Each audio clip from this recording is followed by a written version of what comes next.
Don't I know you, sir? Don't believe so. I haven't been here in many years. Name's Silas Greaves. Silas Greaves? The bounty hunter? Used to be. What are you doing here in Abilene? Just passing through. Got a little business to take care of.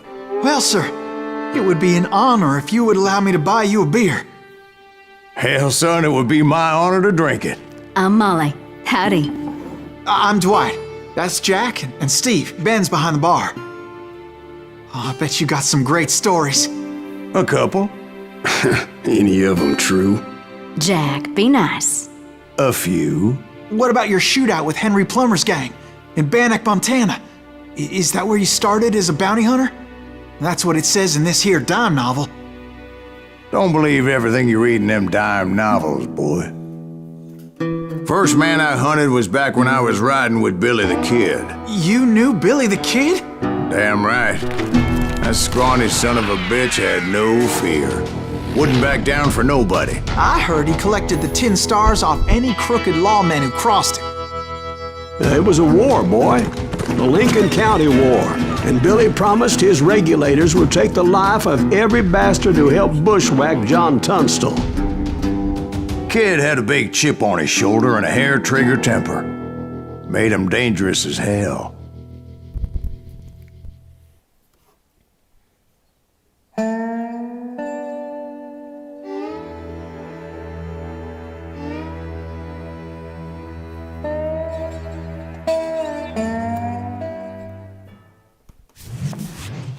It was about 30 years ago. Billy was hiding out in an abandoned farm near Stinking Springs. I threw in with the kid because the man I had sworn vengeance on was riding with Billy's enemies. But before I tell you why I want that sumbitch dead, let me tell you what happened that day.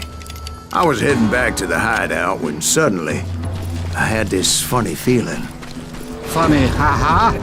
No, Steve. The other kind of funny.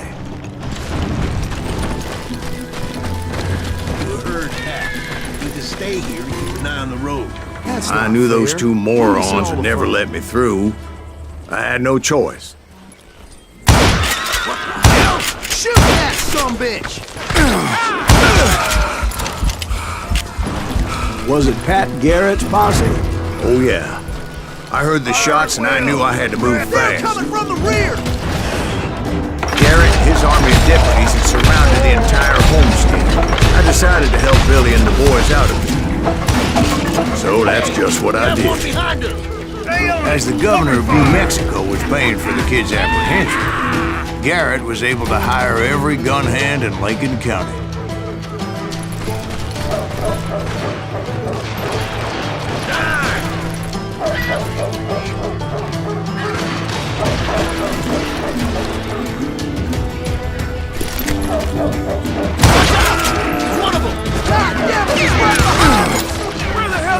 Garrett's men were running around like a bunch of chickens with their heads cut off. Bitches running.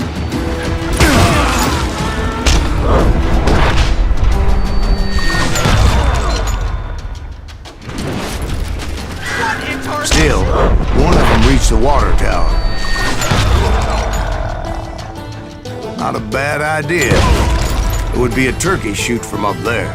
Luckily, these shooters Garrett hired weren't the sharpest tools in the shed.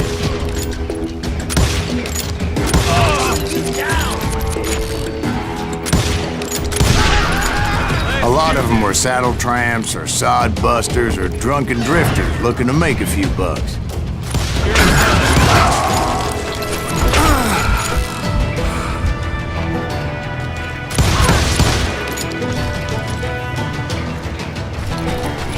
Then, I heard a friendly voice yelling at me from the window. Back door! We'll cover you! Watch your leg! Truth be told, things weren't much better behind the house. I cut their numbers in half, but that just made the ones that were left twice as mad. Now you're really pissing me off! They made up for their lack of skill with a seemingly endless supply of ammo.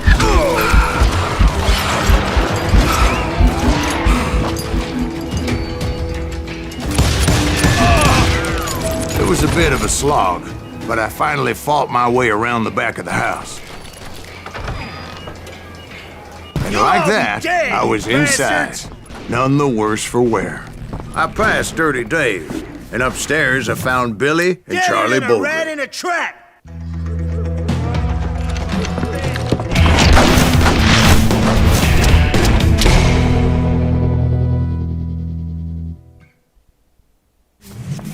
Billy looked at me and said, "About time, amigo.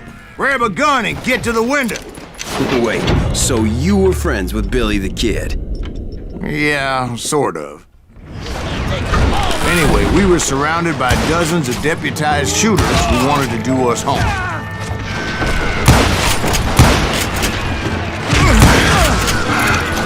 $500, dead or alive.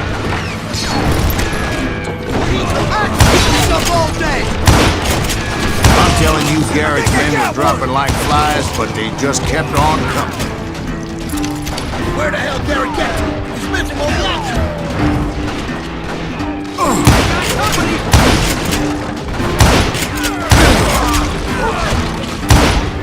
That's when Charlie got hit. "They're catching us in a crossfire," shouted Billy.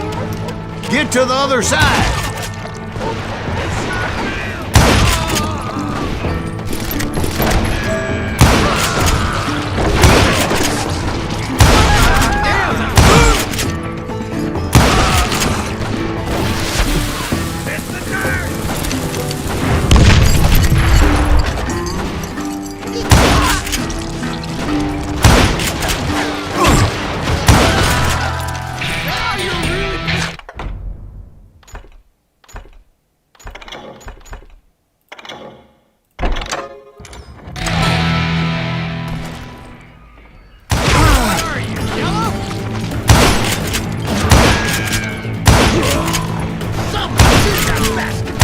I don't know how many of those cocksuckers I personally put down, but it was pretty clear, even to Billy, that maybe discretion was the better part of valor. What's that mean? It means that it was time to cut and run. "They got a Gatling," Billy shouted. "Get the horses and bring them round back. I'll draw their attention." He directed that order at me, and I thought, why the hell do I have to do it? Many would have fled in my place. But I had that false sense of invincibility that many young men have, like Jack here. What are you saying, old man? Jack, he's just joshing with you now. Yeah, he better be. Mr. Graves, please continue. Please, call me Silas, man. Now, where was I? You were heading for the barn. Right. Making my way past a passel of fallen foes. Sounds like Garrett hired a whole regiment of hired guns. Yeah, and just when I thought I was done with them, more of these hapless bastards would pop up. You're dead. Finally, I had the stables within my reach. And that's when I met Sheriff Pat Garrett. I read that you went toe-to-toe with him, sir. That backstabbing bastard with that tacked-on tin star.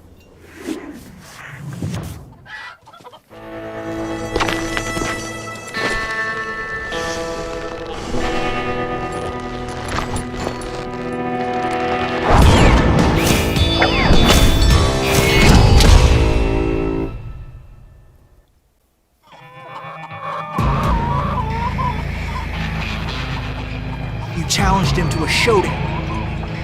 You read that in a dime novel? It said he showed no fear as he took your measure with eyes like a rattlesnake.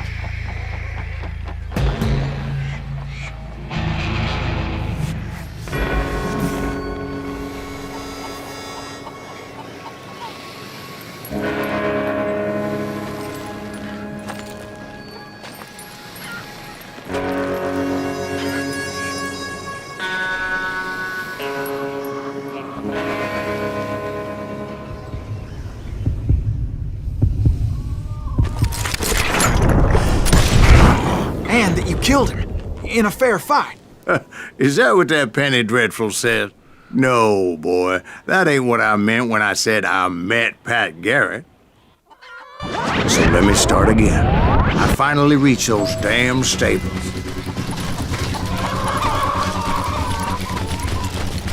And stepped inside, and last thing I heard was Garrett's voice. That's not Billy. And go on. How did it end?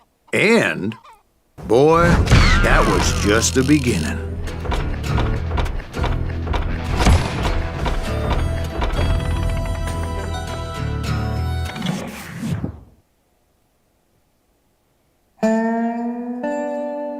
So what happened? Did Garrett arrest you?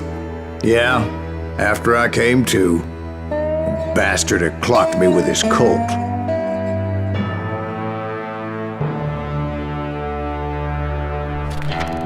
And the kid surrendered? When he realized there was no getting out of there alive. So they locked you up in Lincoln? Indeed they did. Sentenced me to hang right along with the kid.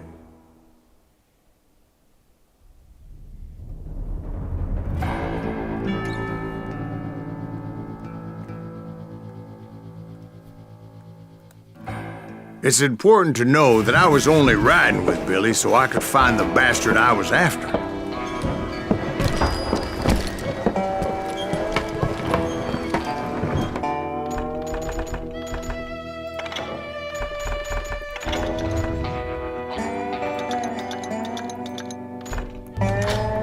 He was with John Kinney's gang, and they were sworn enemies of Billy's regulators.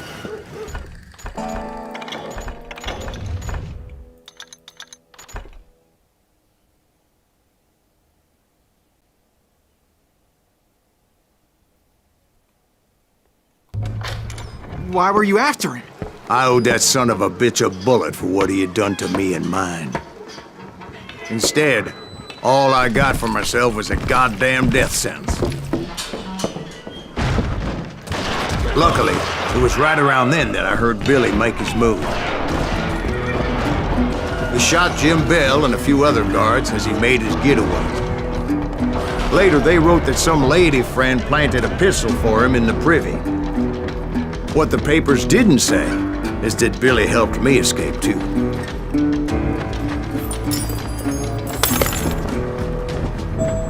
My first order of business was finding a firearm.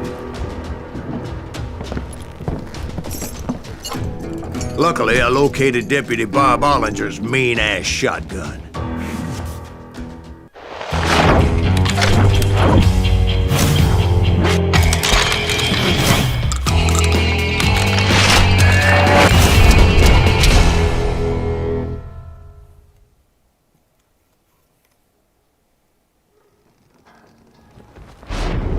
I saw Billy through the window, and he yelled that I should take to the rooftops to make my escape.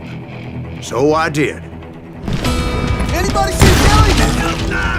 Hell yeah. That scattergun was like a double-barreled howitzer. It could blow a man clear off his feet.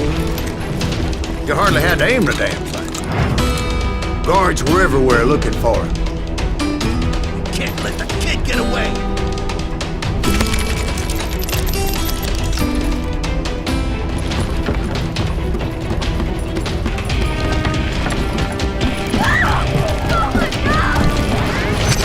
I had to jump from roof to roof like a damn alley cat.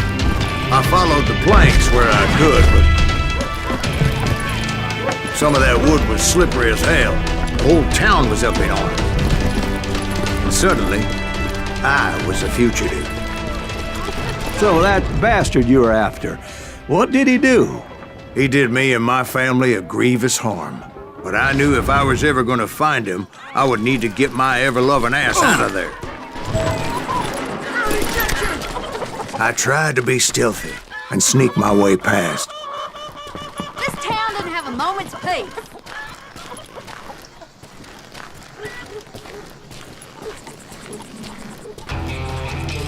You! But hell, if they weren't all waiting for me. Apparently, some of them thought I was Billy. See, me and the kid shared a certain similarity in build and color. I was just glad I had Deputy Bob's mean-ass shotgun.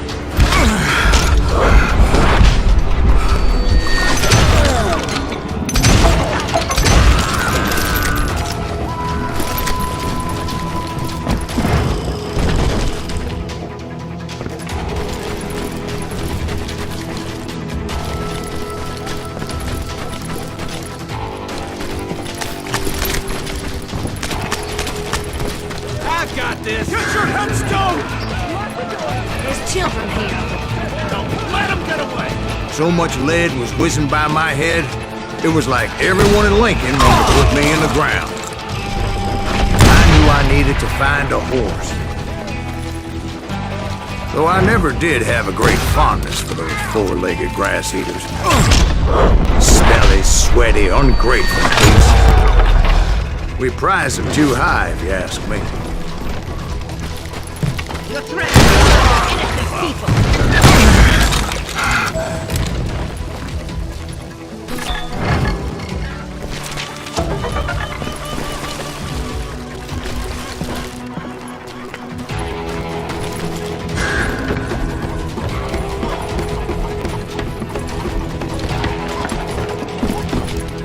Down's going to hell in a handbasket! But where was the kid while you were busy getting shot at? Gone. And that's when it occurred to me why Billy set me free.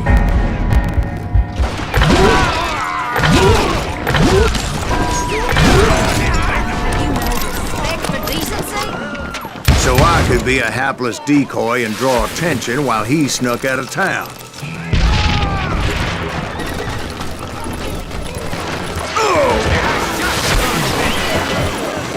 I knew if I made it out of there in one piece, no one would put a price on my head.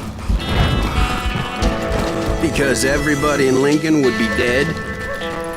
No, because they all thought I was Billy. And all that blame would fall on him. Meanwhile, Deputy Bob Ollinger was organizing a posse to put me down. He was already a mean son of a bitch, but he was doubly pissed that I stole his mean-ass shotgun. Anyway, it was me or them, and the only way forward led me straight to perdition. But the cards were dealt, and I had no choice but to play them. Let's do this! Arm yourselves! What the hell did he get away?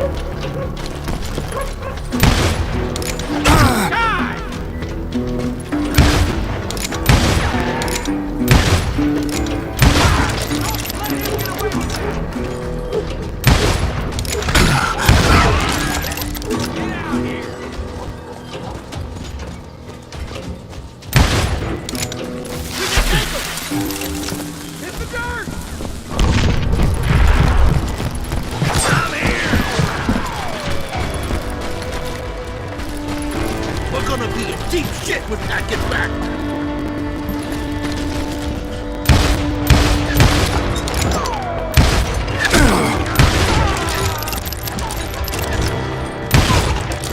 Stop it!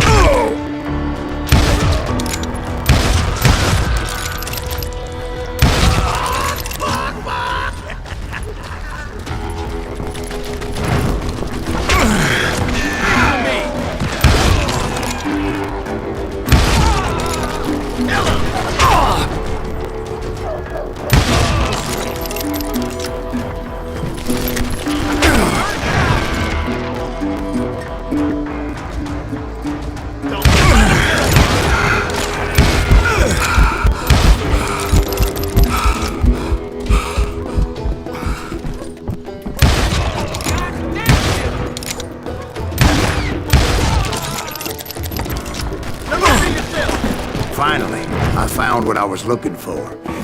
The stables on the edge of town. I guess Billy saved your ass, taking out Bob Ollinger the way he did. Billy didn't kill Bob. Well, sure he did. Dispatched him right after he shot Deputy Bell. No, sir. Because Bob came right up behind me, angry as hell that Billy had lit out. "Hello, Bob," I said. "I think you better let me go." And he says, "I don't think so, boy. Not with my shotgun." So we stood there in the middle of the street, eyeball to eyeball. He intended to kill me, and I knew I had no choice but to defend myself.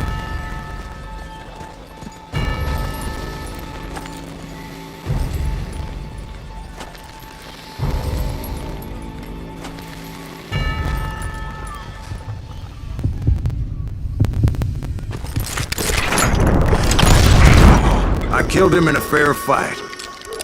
Everybody saw I had no damn choice. Well, Lincoln got a mite depopulated that day. Pat Garrett gunned down Billy 3 months later, so his escape was all for naught anyway.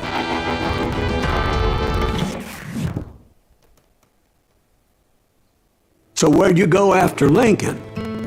Mexico. Until I realized nobody was looking for me. I ended up taking a job with the Rurales. The Mexican Rurales? I was hired to help them track down the cowboys. The most vicious outlaw gang in Cochise County? Curly Bill Brocious? Johnny Ringo? Led by old man Clanton himself. They must have paid you a pretty penny to take them hombres on. Not really. But truth be told, I had my own reasons for going after those boys.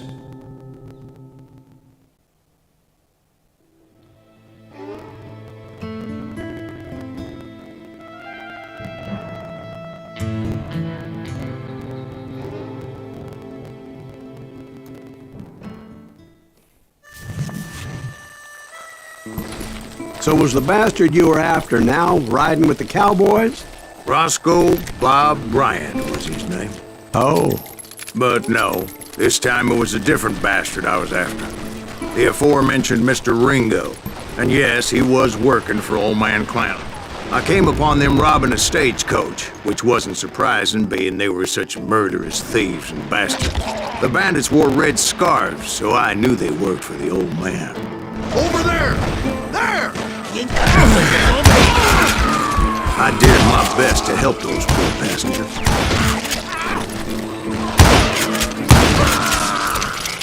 Moments later, the attackers were dead, and I checked the stagecoach to see how many passengers were still breathing.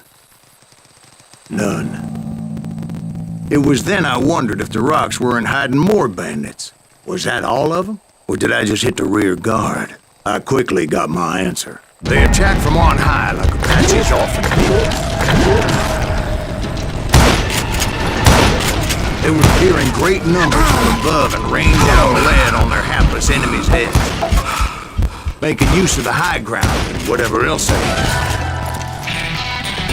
Yep, the Apaches always appeared out of nowhere, and there never seemed to be an end to them.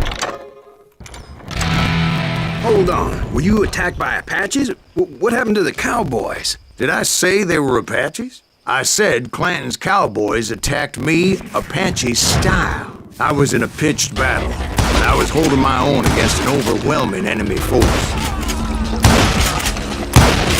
See, at the time, I was still pretty green and would often blunder into regrettable situations. But I just kept shooting at anything I could see up in those damn rocks. I didn't see Ringo, but I knew he was with the cowboys. He and Roscoe Bob had done me a dreadful wrong, and I was determined to have my revenge.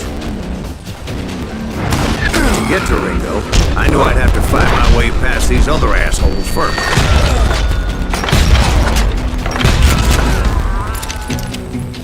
Unfortunately, I was running out of ammo. Another perfect example of my relative inexperience as a hunter of men. I immediately knew that a tactical retreat was called for, as my vengeful fury was much less impressive without the bullets to back it up.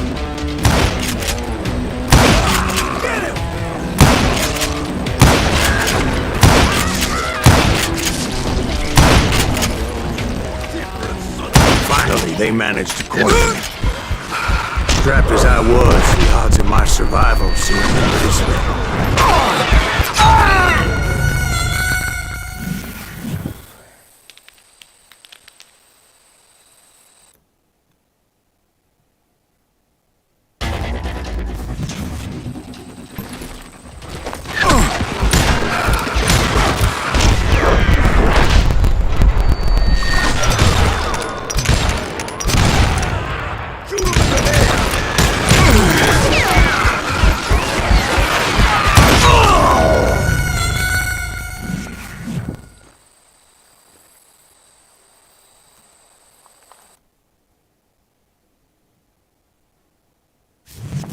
Luckily, serendipity was on my side as I suddenly spotted a way out of my predicament.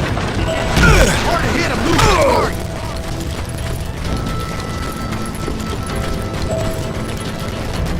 I ran ahead as if the devil himself was after me. Bullets were whizzing by my ears, but I wasn't about to roll over and die. I just kept running like there was no tomorrow. Because there wouldn't be if Clanton and his men caught up with me. As I was scurrying around those caves, I thought, what was I thinking? Going up against a gang like this? You're done.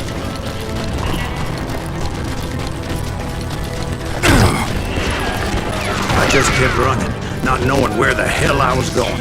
And that's when something miraculous happened. Like manna from heaven, I found the desiccated remains of what looked like an Apache warrior. The old weapon next to him supplied me with some much-needed ammunition.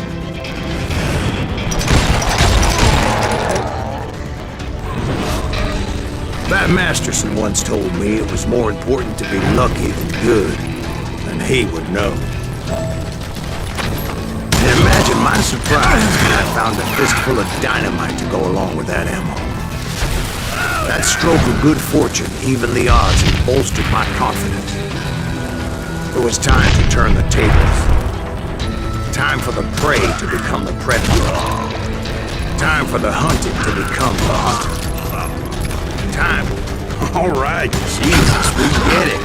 They were right where you wanted them. That's right, Jack. I was done running. And the old man's boys were not expecting that. No, sir. It was finally time for that old man to pay for his shit.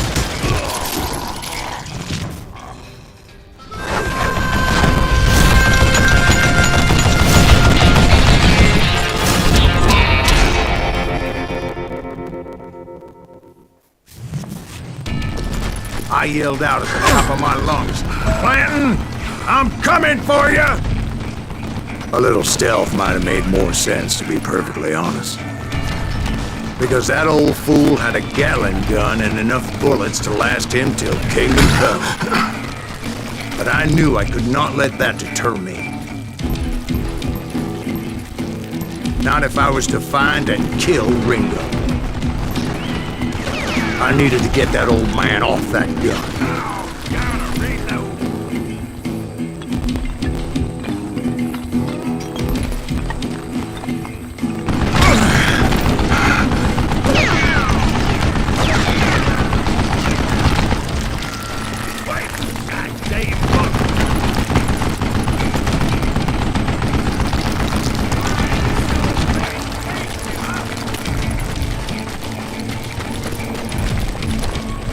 Most everyone thought it was the Juarez who had come up against him in Guadalupe Canyon, but it was just me.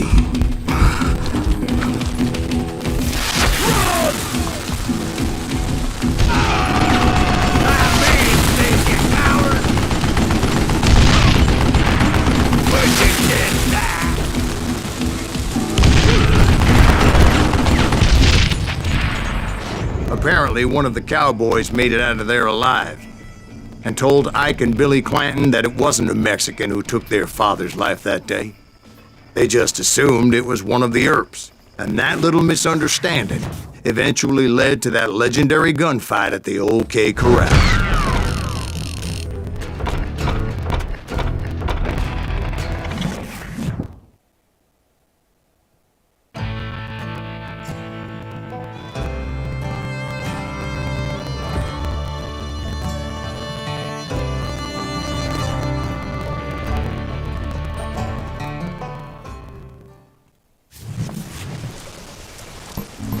A few weeks after that dust-up at the OK Corral, I was still after Johnny Ringo. I had tracked him and the cowboys to their hideout at a sawmill, and they were loaded for bear. So, what exactly did Johnny Ringo do to piss you off? Well, him and that other bastard. Roscoe Bob Bryant? Yep. They both deserve to die, and I promise I'll tell you why. But first I need to tell you about the cowboys' new boss, Curly Bill Brooks. Earth's coming! Get ready, boys.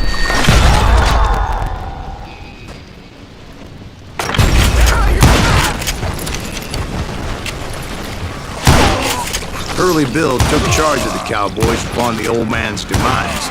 And after that gunfight at the OK Corral, the Clantons wanted revenge. So they murdered Morgan Earp and grievously wounded his older brother, Virgil.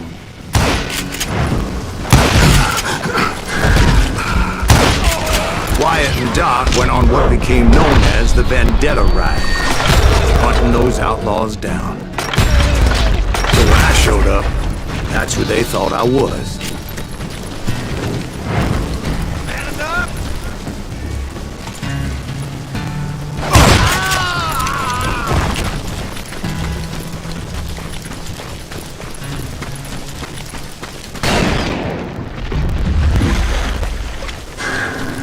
There were killers around every corner, all wearing red bandanas. That's how the cowboys identified each other, and I was beginning to wish I had one myself. But I wasn't about to let Ringo walk away unscathed, and that's what drove me forward. They say that Ringo was incredibly fast. I hardly saw anyone faster, boy. Certainly not Wyatt Earp. That man was all hat and no cap. Earp wasn't much of a match for him, but Doc Holliday might have taken him.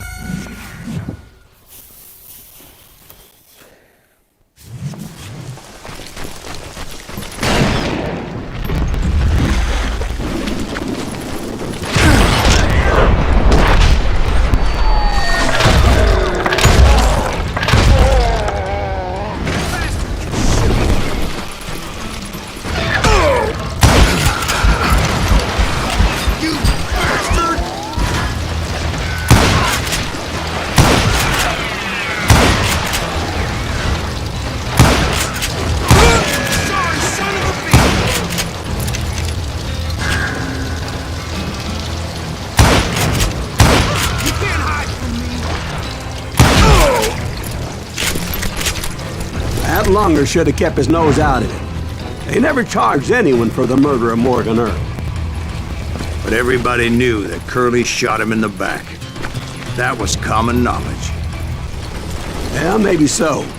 But Ringo had nothing to do with it. He was just being loyal to a friend. Is that what you call it? Being loyal. Excuse me, sir. I have a question. What's that, Dwight? After old man Clanton died, why didn't his son take over the cowboys? Because Ike Clanton was dumber than a box of rocks and a yellow belly to boot.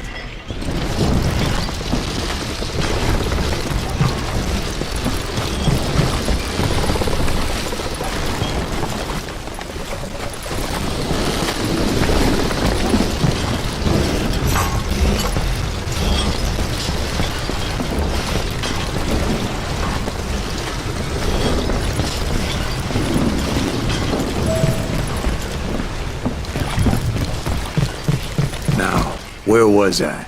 Taking down the entire cowboy gang single-handed. Indeed I was, Jack.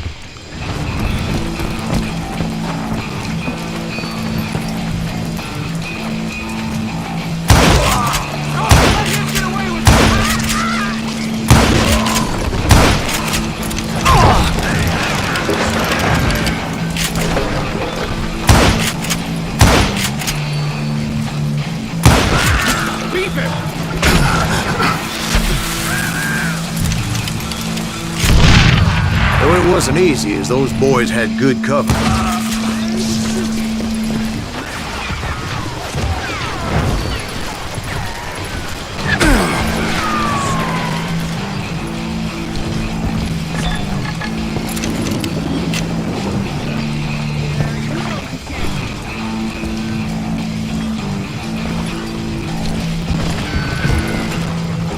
Kill him already!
wire, piles of lumber, and God knows what else for people to hide behind.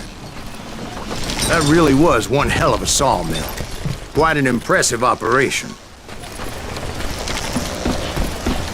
And where was Curly Bill? Did you see him? I'm about to get to that, Ben. Patience. I'm painting a picture here. There was this beautiful waterfall and a crystal clear stream that led to a verdant valley that was truly...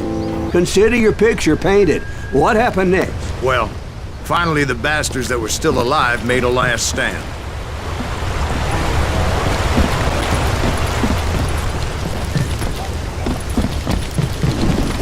Curly Bill, Johnny Ringo, and his compadres took off into the lumber yard, and I followed after.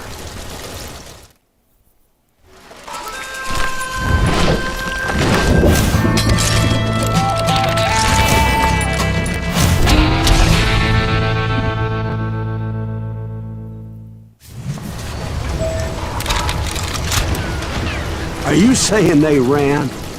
Cowardice was not in Ringo nor Curly Bill's nature. No, sir. I never said they were running scared. They just wanted me out in the open. Time to dance with the devil! You working for Wyatt Earp? That son of a bitch Earp send you to kill me?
Just gave me no choice but to take his life.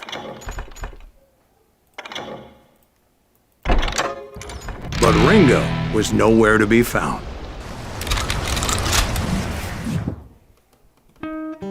I knew you didn't kill Ringo, because he was found dead in a different location altogether. To this day, his killer is still unknown. Indeed. Took me a few months before I finally tracked his ass to West Turkey Creek Canyon.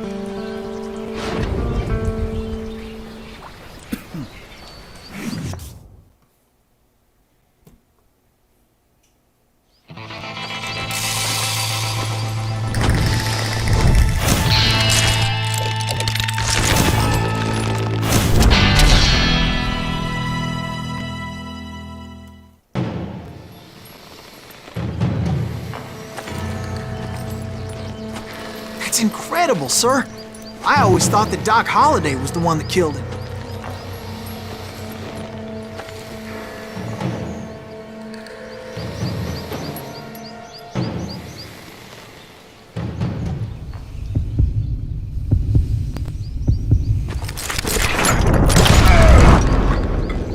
Sorry I had to ruin the legend for you, boy. But the legend ain't always true. Doc Holliday had nothing to do with the death of Johnny Ringo.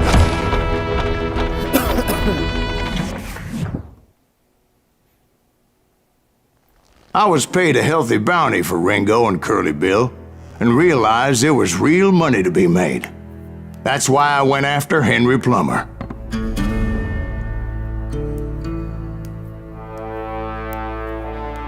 Now, wasn't he the sheriff who augmented his income by shaking down miners and robbing gold shipments? That's the one. Oh, yeah, I remember him. He ran that gang of thieving outlaws called the Innocents. So it's true that you went toe-to-toe with him? Indeed I did, son. Indeed I did.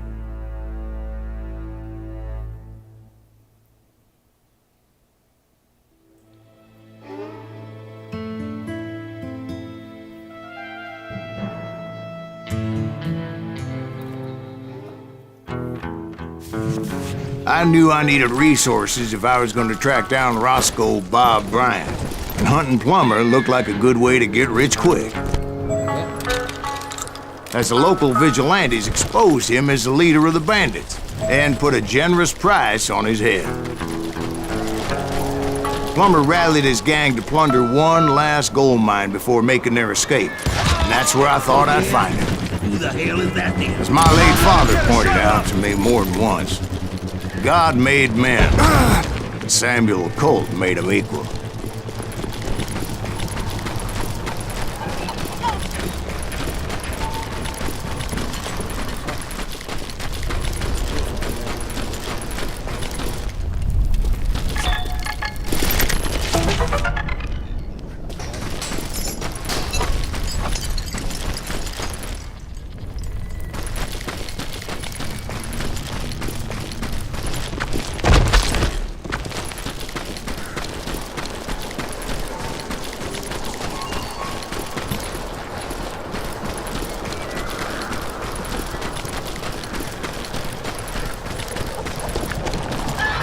I knew that dynamite wasn't mine, so I decided the polite thing would be to return it.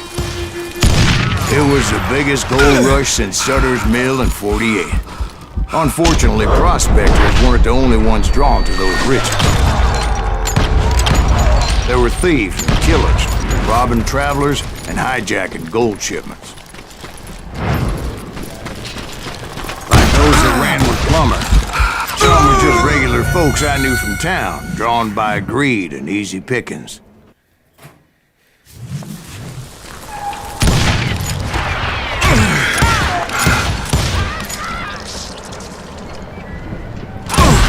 Down a mine shaft.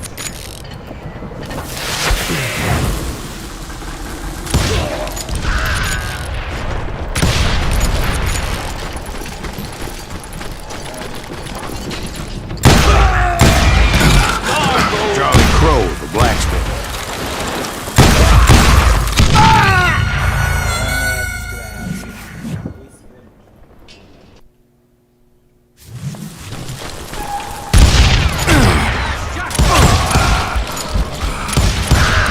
My damn ears are bang.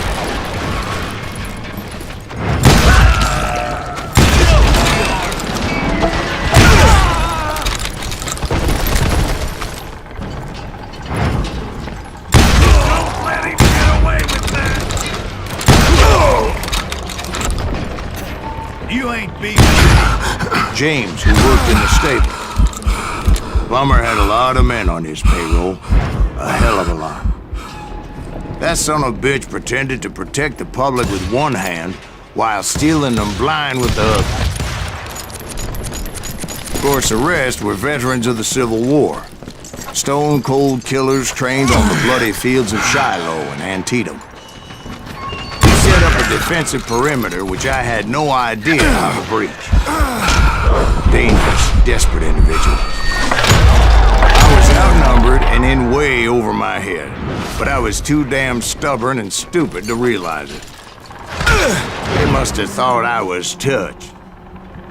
Or had some kind of death wish, seeing as there were barrels of gunpowder everywhere. I thought I was some kind of hero. I finally made it past and headed on to meet my destiny. But first, I had something I needed to figure out. I had a few ideas on how to get into that mine, but once I made my decision, I knew there was no turning back. So my first thought was to enter the nearest mine portal. I saw an entrance. Made sense. It was the quickest way in, but that also made it more dangerous, as there would undoubtedly be enemy pickets posted along the way. You can't hide forever!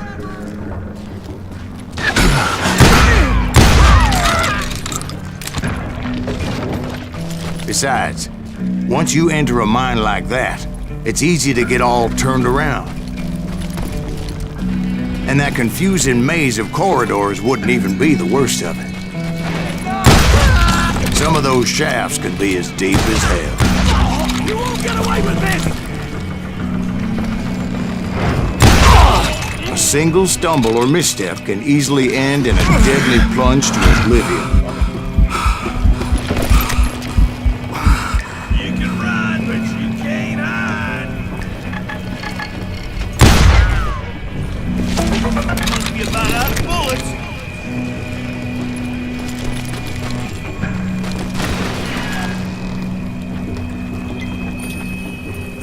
I do not... Quick reflexes often make up for a lack of common sense. Luckily, I was never one to be easily bushwhacked. I would just need to be careful not to blow myself to kingdom come.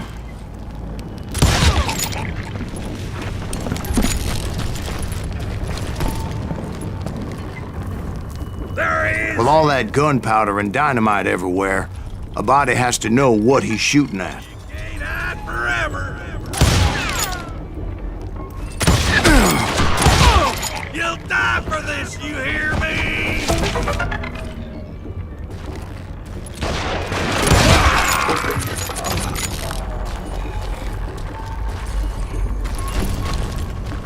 One wrong bullet could have turned that mine into a dad-blasted tomb.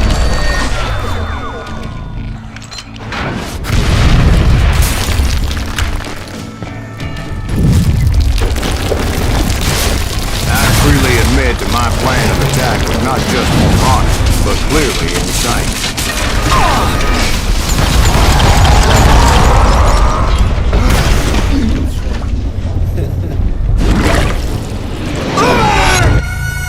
It's a good thing that I abandoned that ridiculous plan before I even tried it.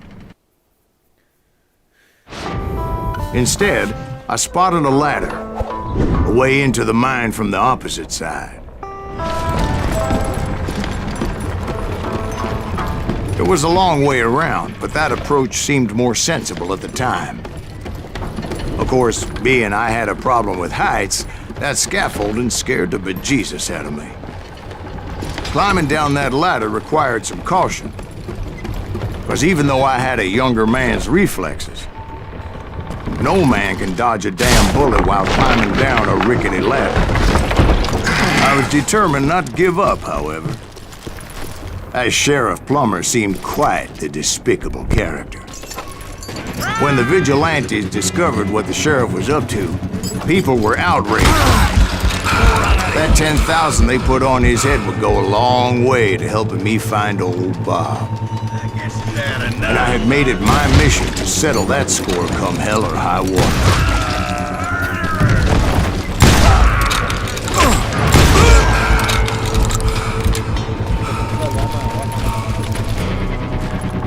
But first, I would have to make a choice. Take the elevator or climb the ladder.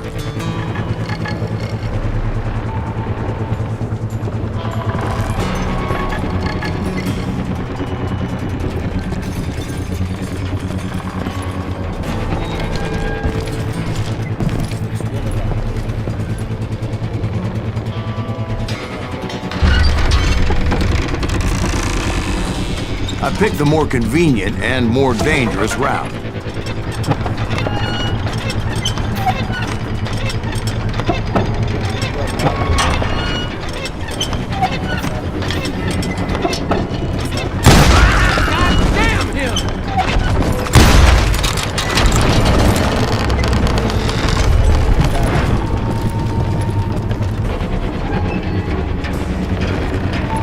Plummer was a mad dog killer, and the people of Nevada City deserved better.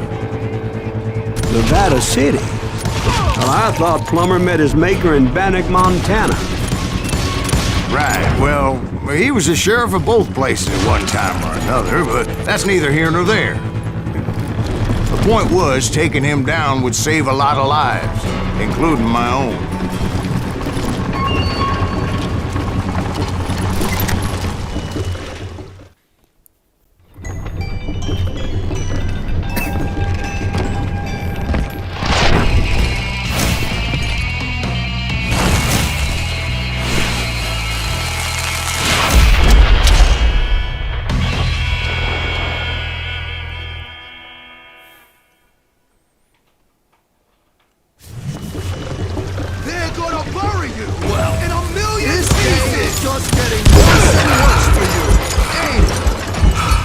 Henry Plummer was clearly unhinged, and I could see right away that this was gonna take some doing. Who said you could throw dynamite? I'm going all medieval on your ass.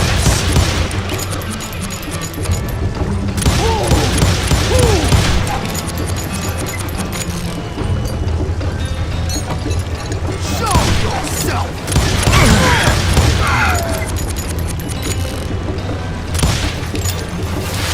What do you think you're doing?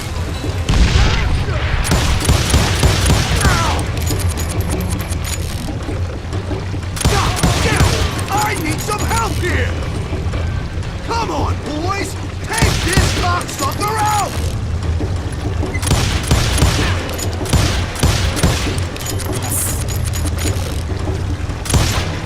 Like that sucker!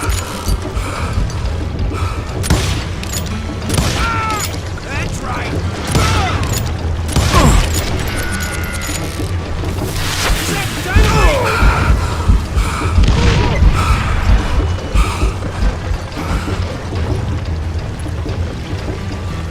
Time to feel you.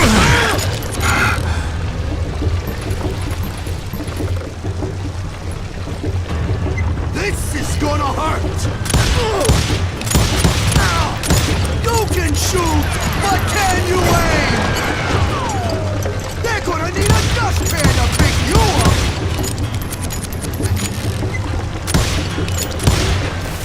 This cocksucker is smarter than he looks.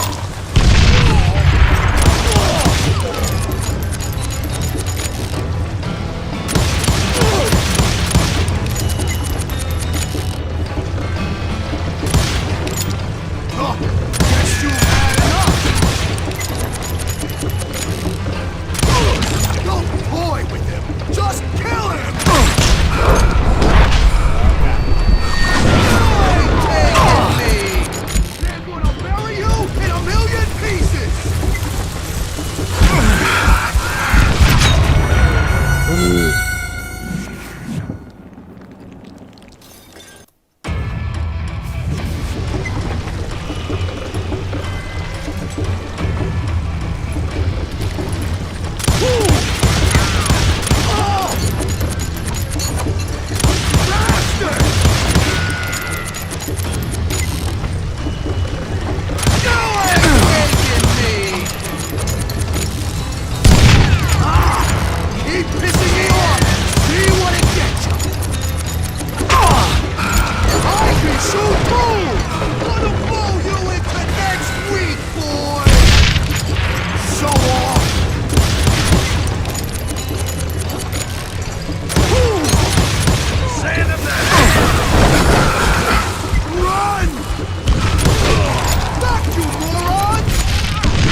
So that's how Henry Plummer died. Him and his crew were worth their weight in gold. And now, I was officially a bounty hunter.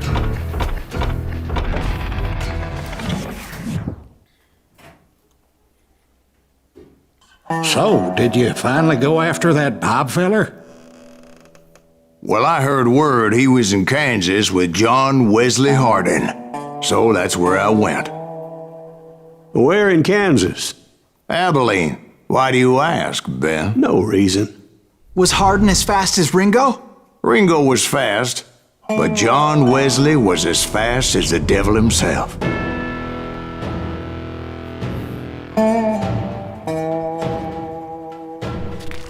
Hell, he killed his first man at 15. From that day forward, he had a price on his head and wouldn't back down for nobody, not even Wild Bill Hickok himself. Agora vai enfrentar o pistoleiro mais ligeiro da floresta.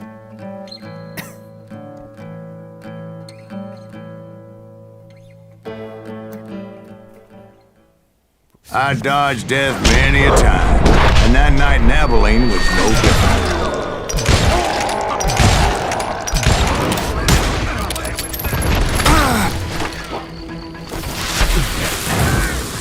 I was there with the intention of finding that bastard Bob and collecting the bounty on John Wesley. I thought the Texas Rangers got Hardin. Yeah, that's what they want you to believe. It was cold in a witch's tit and a brass bra that night as I fought my way past his loyal compadres to the very same saloon we're sitting in today. Look around and imagine this place painted in blood. Hardin was waiting for me, and...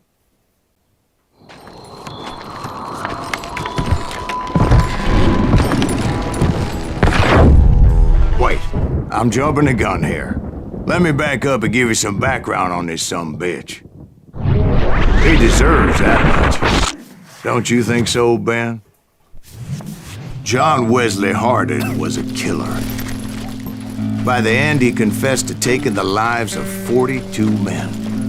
He was a bona fide folk hero by then, and had amassed a gang of armed miscreants and other assorted thugs. He and his men set up camp outside of town, and I was hoping Bob was among them. Shoot that son of a bitch! They didn't ask why I was there. They knew. I had to spill a lot of blood to find out Hardin wasn't in that camp. He was carousing in town with his closest friend. Hardin's boys apparently didn't want me to reach the Bull's Head. Some were hightailing it into town to inform their Jefe of my unwelcomed presence.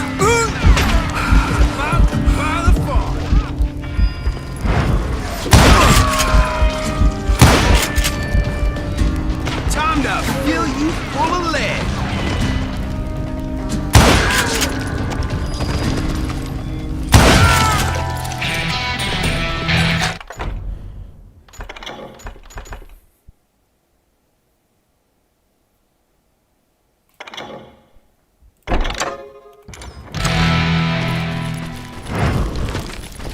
Tell Hardin someone's coming for him. Stop that sumbitch! Let the boys know we got another law dog.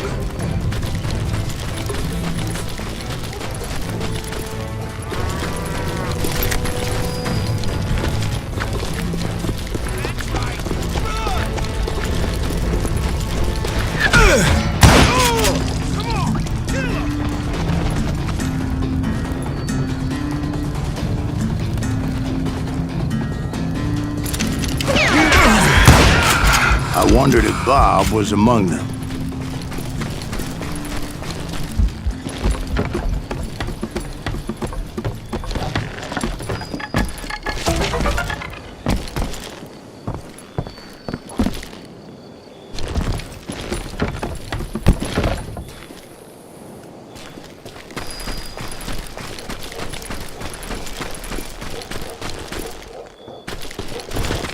And I steeled myself for the fight ahead. For as good as I was, deep down I wondered if John Wesley wasn't just a little bit better.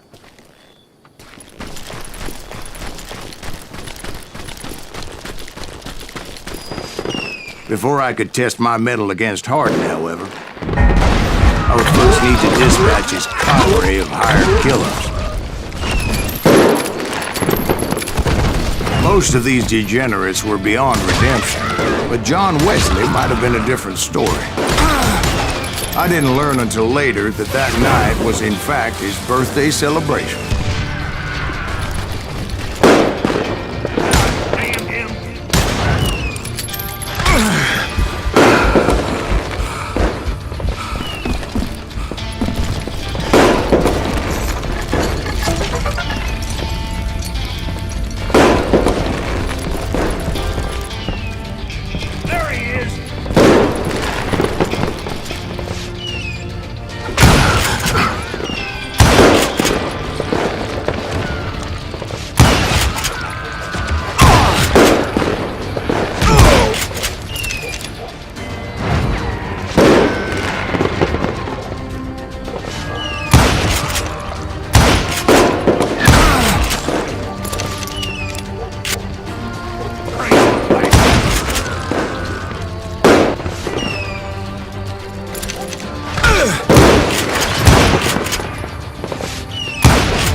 I think I already mentioned that I found Hardin in this very saloon.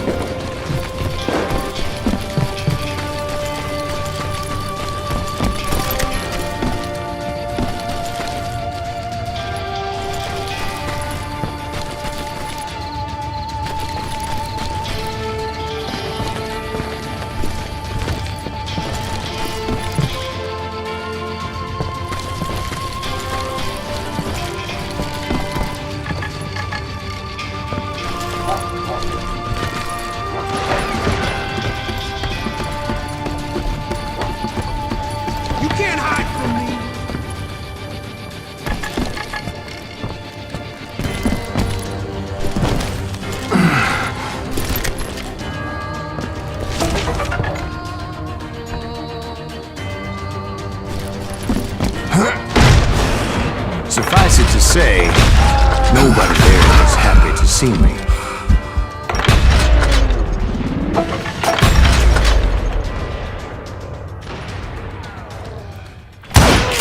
In fact, I felt a certain hostility. Did that asshole just kill Red?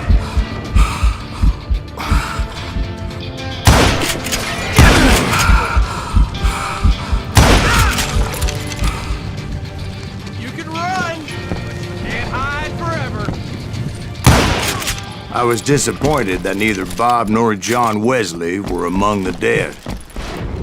But that was short-lived, as a moment later I was facing down the fastest gun in the West.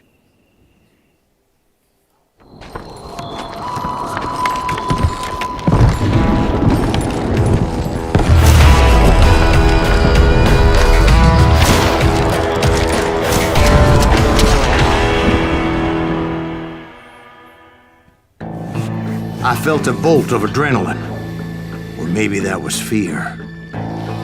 He was well known for his tricks, and I knew I'd need my own if I was ever to defeat him.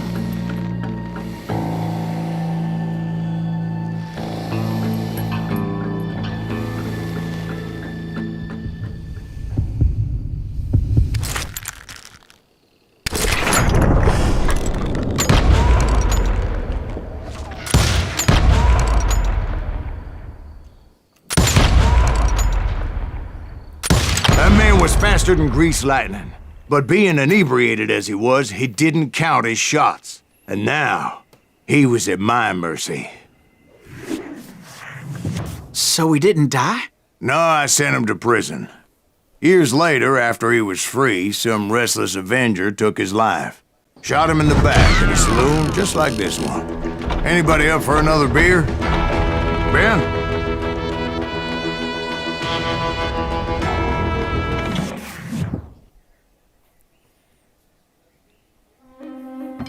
Thank you, darling. Yeah, some say revenge is a dish best served cold.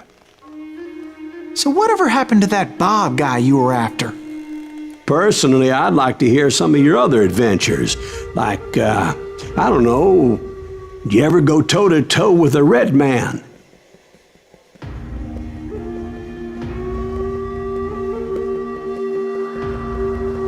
Yes, I did, Ben. I remember once I was after this renegade Apache, Grey Wolf.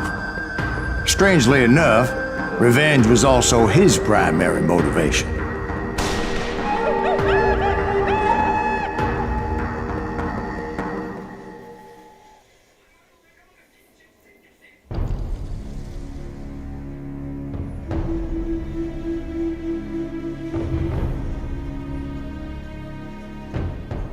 A bounty was put on Grey Wolf's head, and that's how I came to hunt him in the mountains. Mountains so high they tickled the nether regions of heaven.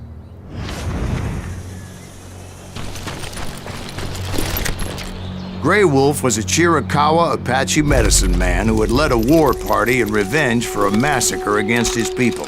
The U.S. Army had attacked his tribe during his daughter's sacred sunrise ceremony, and the slaughter was unspeakable. I understood his anger, as there's nothing more traumatic than seeing those you love die in a cruel and painful death. Right from the beginning, I couldn't shake the feeling that Grey Wolf was watching my every move. He led a band of young Apache warriors who wanted retribution and were more than willing to die for him.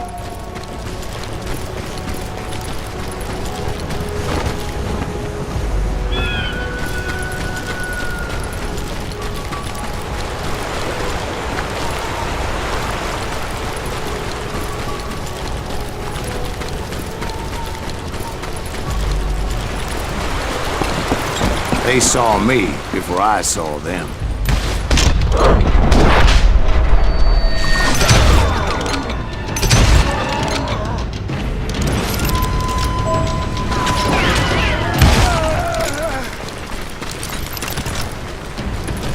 And it crossed my mind that maybe this wasn't such a good idea. But now that the shooting had started, there was no backing down.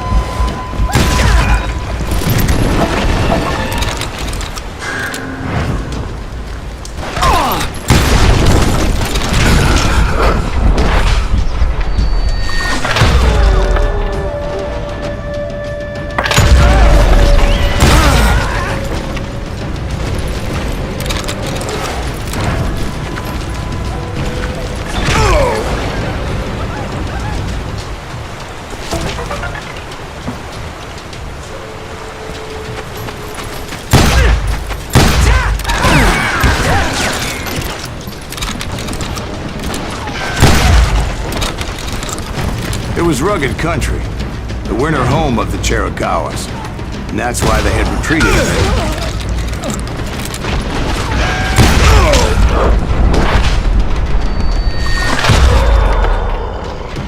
I admit to having some regrets about going after the way I did. But then again, I got a lot of those.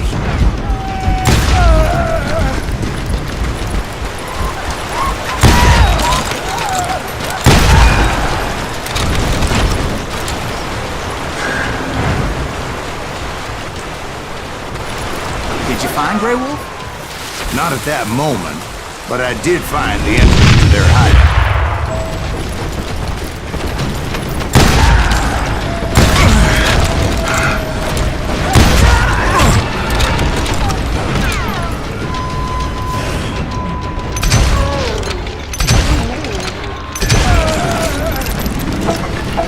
A deep crevice that led to a deeper cave. Don't tell me you went in there. Yeah, but it's not out of bravery so much as pure, angry cussedness.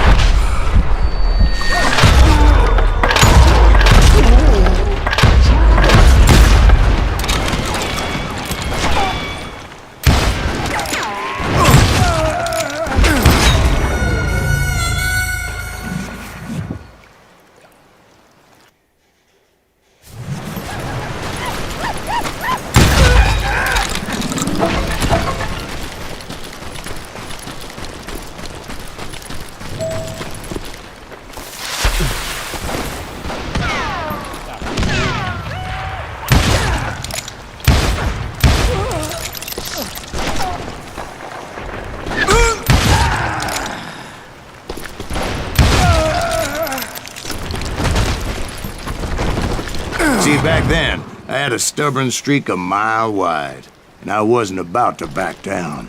So it was like pitch black in there? Actually, it was pretty well lit, as they had torches on the walls.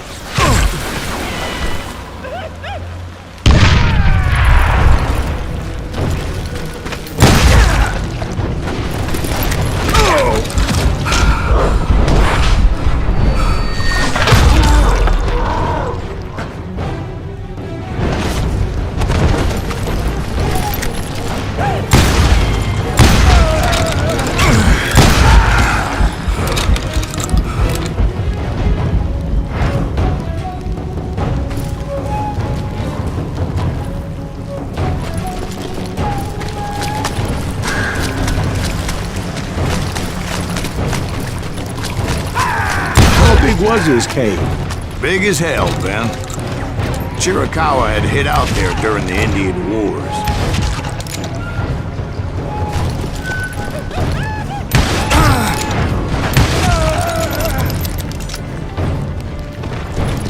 They thought it was haunted with the ghosts of those murdered by the horse soldiers.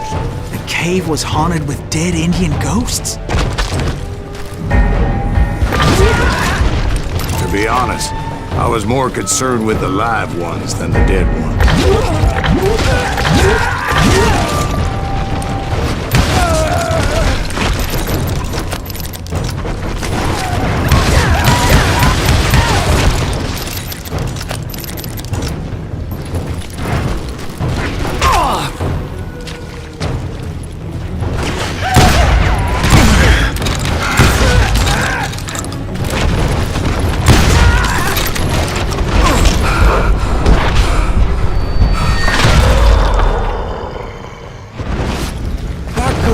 So much about engines. A few years back, I was married to 2 Mescalero women. At the same time? Yeah, they were sisters. Polygyny is traditional among the Mescalero. So what happened? Oh, I had to get out of there. Those girls never shut up. Both of them nagging at me all the time. Drove me half crazy. Haven't seen them since. No, I mean, what happened with Grey Wolf? Oh, well, I pursued him into the Cave of Death. I came upon this flooded grotto, and that's when I saw him. He came to me unarmed and unafraid. His voice echoed in the shadows, and I sensed he meant me no harm. You carry great darkness in your heart, and if you do not release it, it will claim your soul. The sound of his voice put some kind of ancient Indian spell on me. As his story unfolded in my mind. You will come to this place again and kill many more men, and the darkness will grow until it consumes everything that you are. The soul would have no rainbow if the eye had no tears.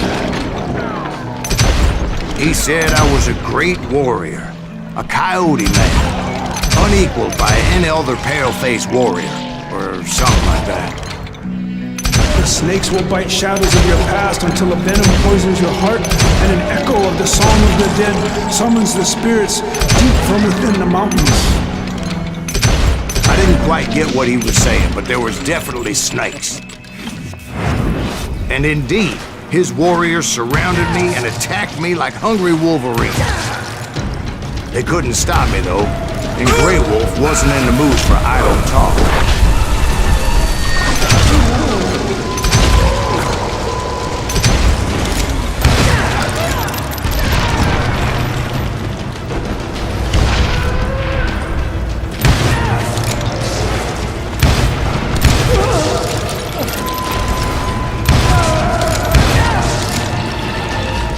I swear I couldn't see any way out of this trap. But suddenly, one just appeared. Kind of like a miracle.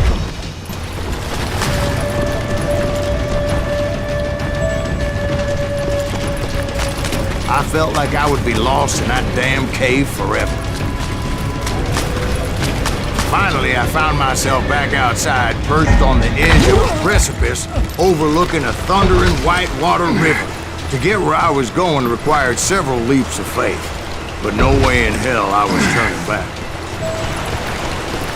I chased after him, determined to make him explain the meaning of all that mumbo-jumbo.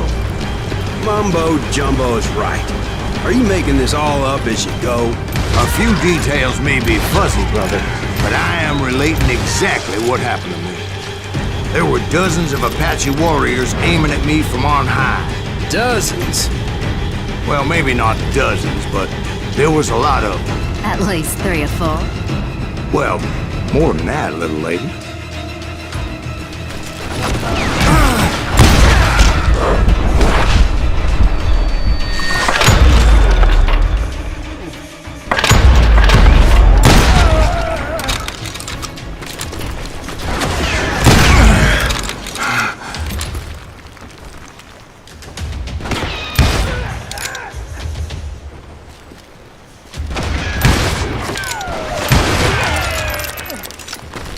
I had a steep climb up creek ahead of me and scrambled up those rocks like a mountain goat. I was determined to locate Grey Wolf and find out exactly what the hell he was trying to tell me. And wouldn't you know it, that crafty son of a bitch led me right into a trap. What kind of trick? Well, son, there had to be at least 100 Apaches surrounding me. 100? God be my witness. Oh, come on. Who are you kidding? Hey, I believe you. Come on, tell us how it ended. All right, but I'm not gonna drag this out. Where were we? You were surrounded by 100 Apache warriors. Well, I didn't take the time to count them exactly, but there were a lot of them.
And in the end, a path appeared before me that I had not seen before.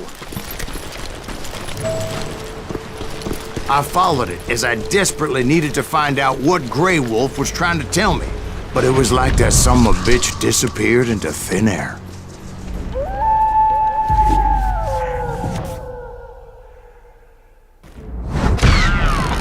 Never did find him. And never did collect my goddamn bounty.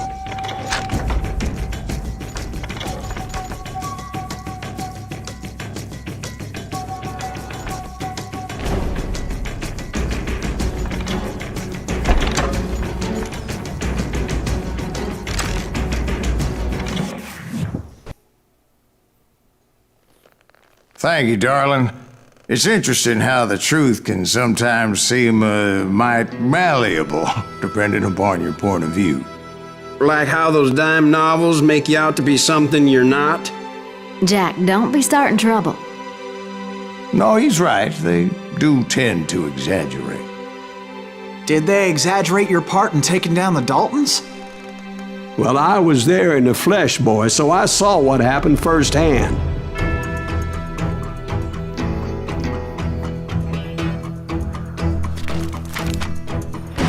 Those Daltons were lawmen once, before they all went bad, robbing banks and trains clear across the territory. Until Coffeeville, of course. I was one of the citizens who took up arms that day. Fighting on the side of right? I did my best, sir. We all did.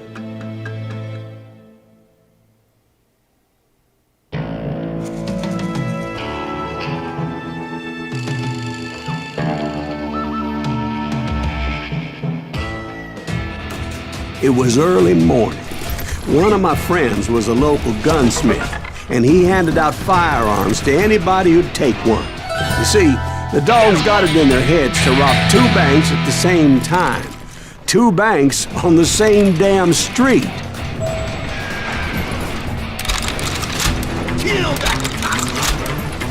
Story was Bob Dalton's girl was always writing him about how he had no ambition. Well, the locals recognized the Daltons right off. Before they could get away, half the town took up arms to defend their property.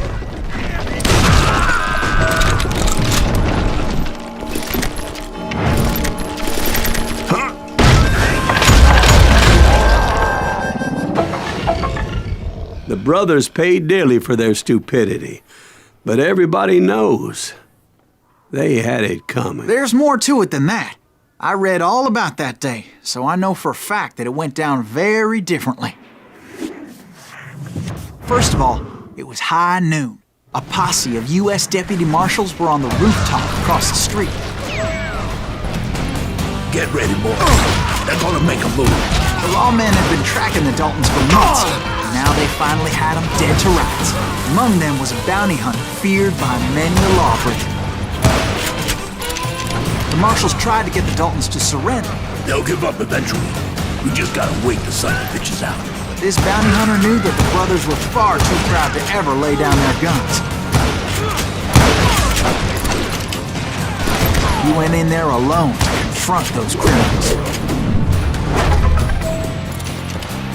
One of the marshals shouted, "Where are you going? Are you crazy?" Hey, where do you think you're going, dumbass? That right was mine. He paid him no mind. He saw a way to get around to the back of the bank. Then he figured out how to hit the Daltons from a direction they weren't expecting.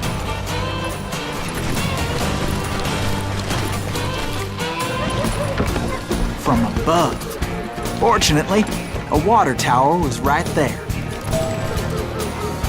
A moment later, he was climbing up a steep ladder, laughing at danger as he did. It was brave men like him who risked their lives to tame this wild country.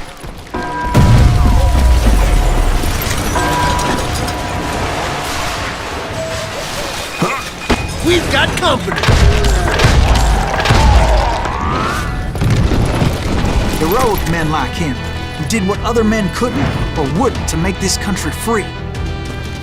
Is that Silas Greaves? Jim Boone, Son of a Davy bitch! Croce, who died defending the Alamo.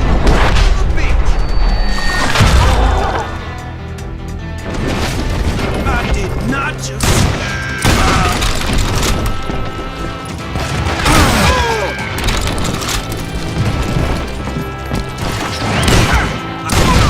That asshole just killed Red?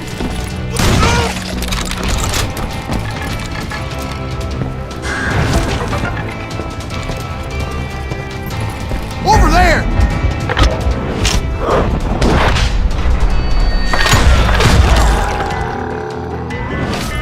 That's Silas Greaves! What the hell? Blam! Blam! He came away victorious, taking down those thieving Daltons.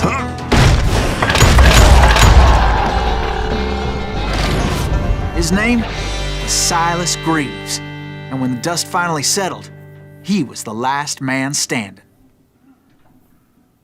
Sorry, kid, but that just wasn't the way it happened.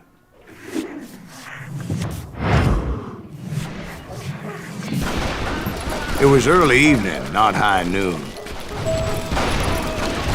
The Daltons blew up the safe and were all set to hightail it out of there. Those pathetic deputies surrounding the bank were dropping like flies.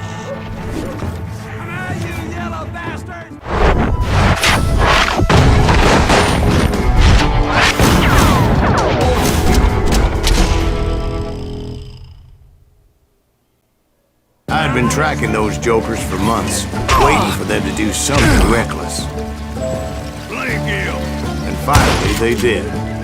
Those stupid bastards decided to rob 2 banks at the same time in the same town where everybody knew them. But they still had friends in Coffeeville.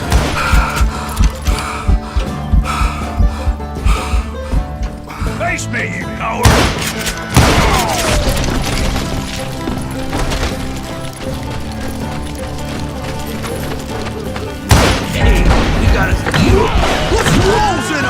Those friends came after me like a pack of wild dogs, tooth and nail.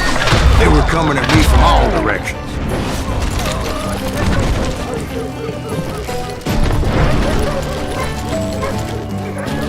I caught sight of the Daltons running with the money and didn't want to lose them. Problem was, they knew the town better than I did. And to top it off, I found myself in the middle of another shootout entirely. Did the Daltons hole up in somebody's house? No, it was the Smiths, I believe. They were cousins of the Daltons, and they were shooting at the Browns, who were shooting at the Daltons, which wasn't any surprise, because those two families have been feuding forever.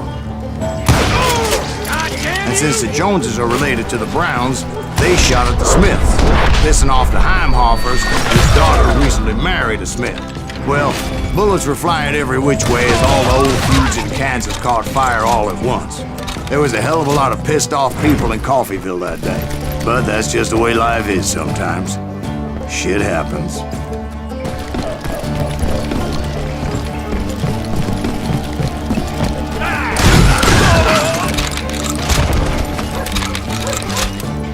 The Dalton boys knew I would never give up. Those Daltons weren't the sharpest knives in the drawer, but they always stood together. They set a trap to slow me down and allow at least two of them to escape. The third brother stayed behind to plant me, just in case that trap of theirs didn't work.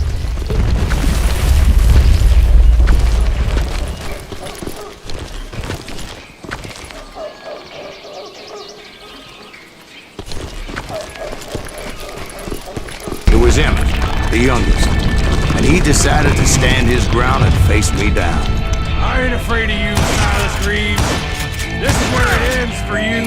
He was determined to protect his brothers. I understood how he felt. Taking me on all by his lonesome wasn't exactly a recipe for a long life. I'll kill it.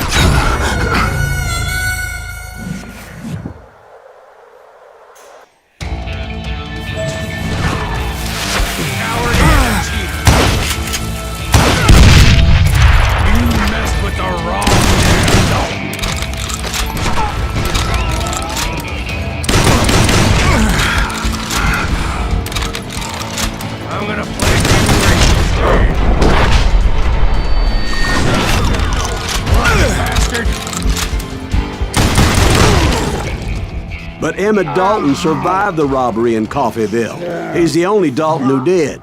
They say he was shot 23 times. Well, Dwight, who do you think put all those damn holes in him?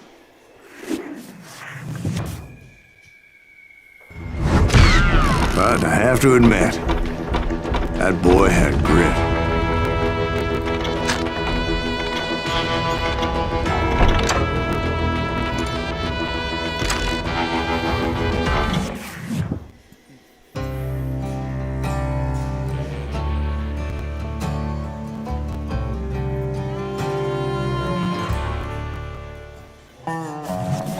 We'll get those suckers! It took me a couple of days to track the Daltons down.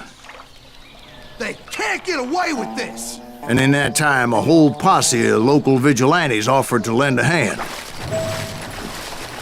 We'll track them to the ends of the earth. They seemed as determined as me to find those outlaws.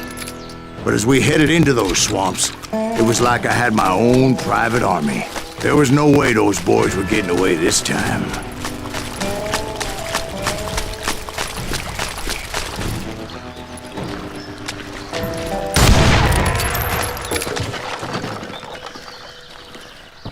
It was early fall, right? Beautiful time of year. At least you had the weather on your side. Not by my recollection. It was damp and foggy as hell. It was tough to stay on a true course. So we kept an eye out for landmarks.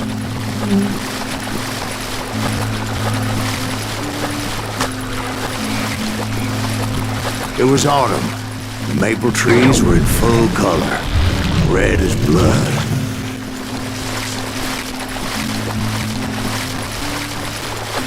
The rains that year were torrential, so the whole area was flooded.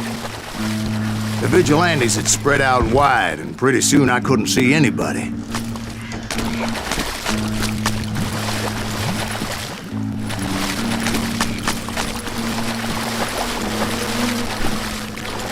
Bury them in plant them where they stand! Except for some bitches ahead of me wanting to do me harm. So I had to face them alone. I wondered why my compatriots didn't come running when they heard the shots.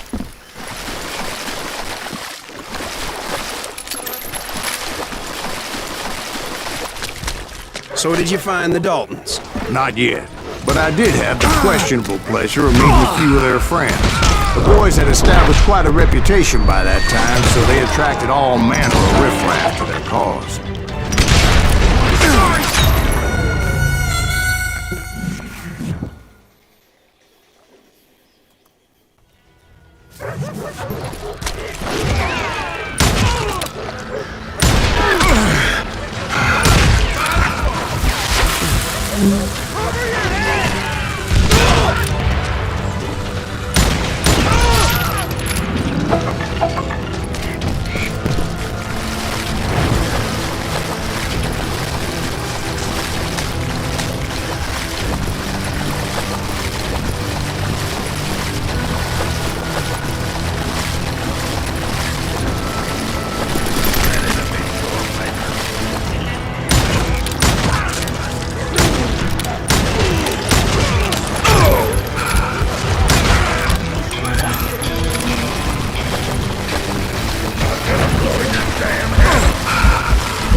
Point being, I was under serious attack, and my reinforcements was nowhere to be seen.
Luckily, a barn materialized as if right before my eyes. I scrambled up top to get a better view, but just ended up falling inside.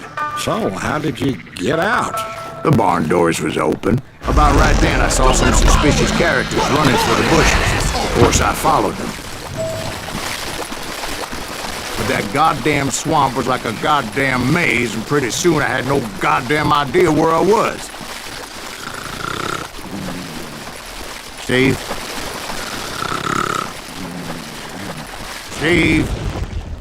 Steve? Huh? Oh, no, I'm listening. Indians surrounded me from all sides.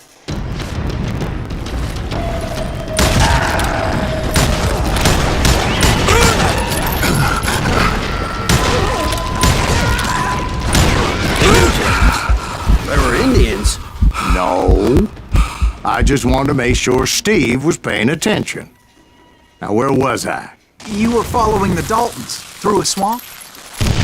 That's right. See, Steve? Dwight's paying attention. Oh, I'm listening. I was just resting my eyes. So, where was I? The Daltons. Right.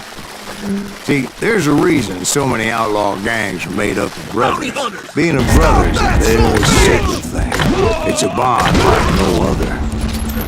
So did you ever find the damn Daltons? Not yet, but I did find a few of their cousins. Kansans breed like rabbits. More Smiths or Heimhoffers or who knows what. But hell, what's more important than family? I bet Ben knows what I'm talking about.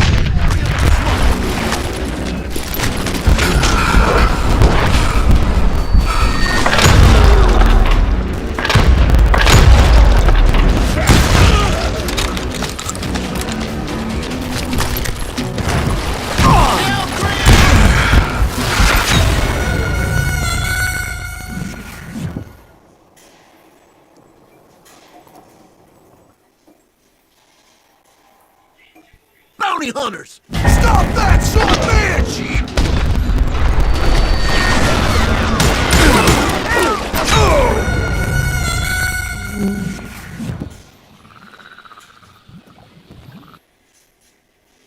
Bounty hunters! Stop that son of a bitch!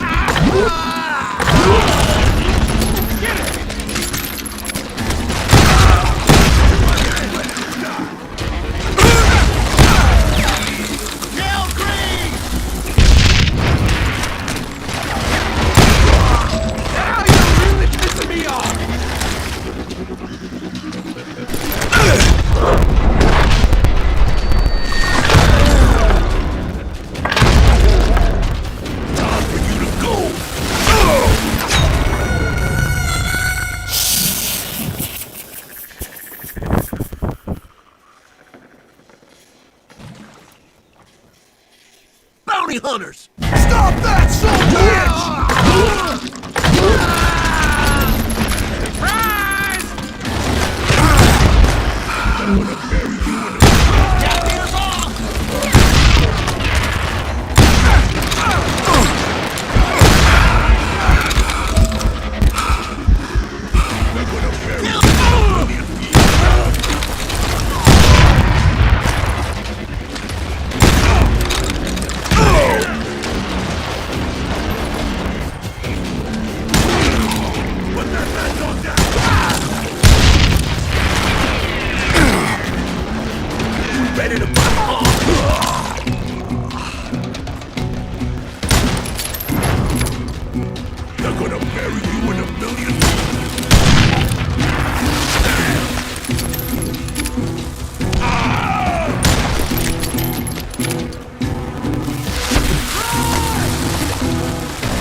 Nossa!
I knew those Dalton boys were out there somewhere, standing together against anyone who would threaten them.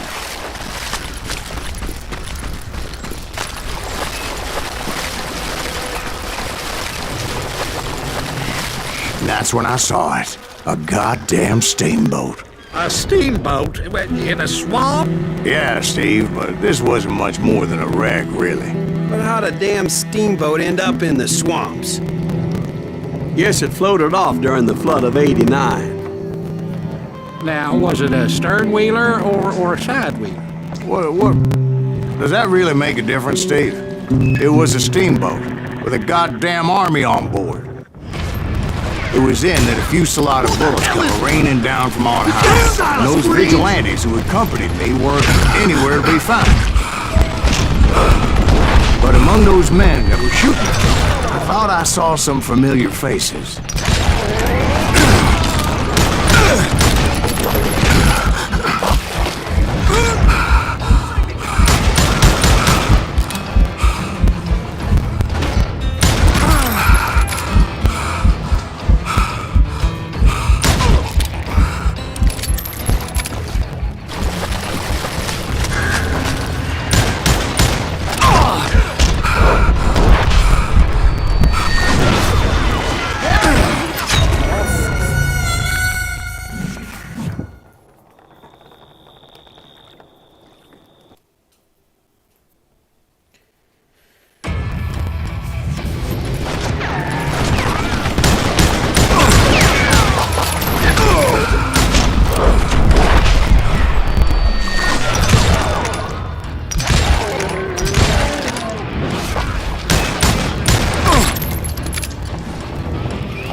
Waiting on me.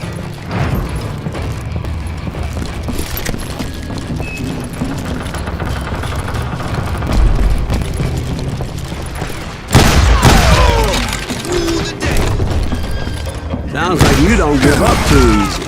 That's the kind of man I am, Ben. I set out to do something. I do it. Surrender just ain't in my nature. Plus, I'm stubborn as hell.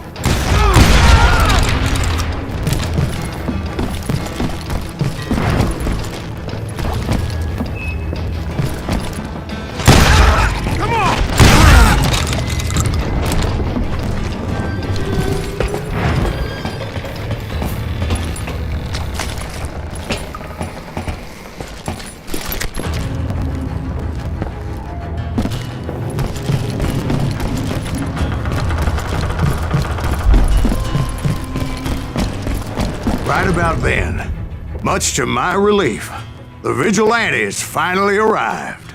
Their leader motioned at a cabin in the middle of the top deck, pointing me directly at the Daltons. I finally had them, after months of dogged pursuit. But it turned out that they had me. Take him out! I'm sending you to hell!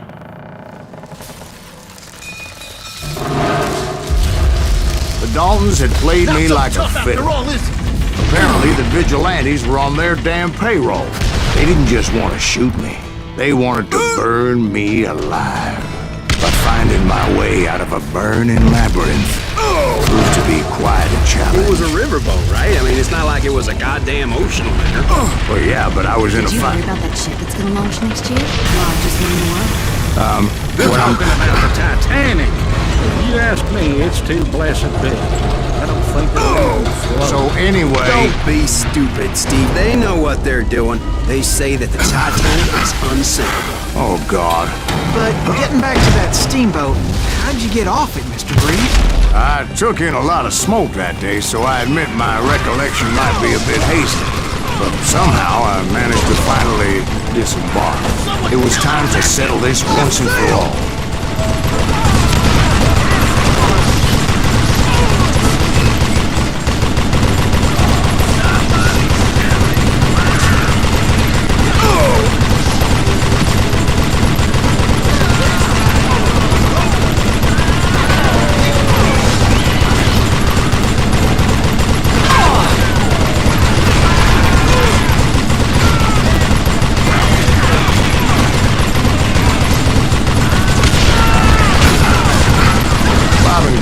About to come at me one at a time. They were in this together. Two brothers side by side, determined to take me down. Confident that this time the odds were on their side.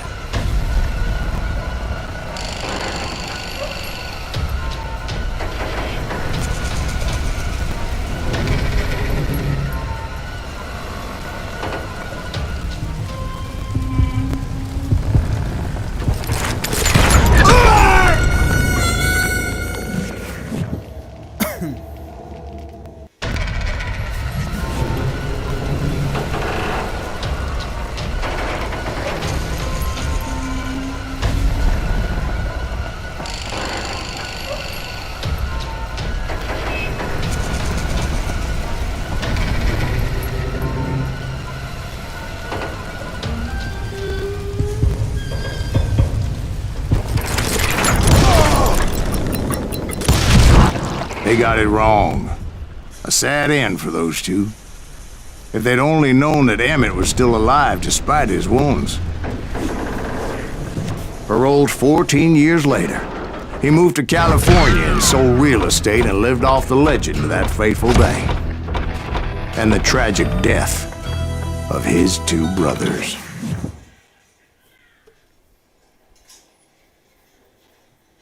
My own brothers died tragically as well, truth be told.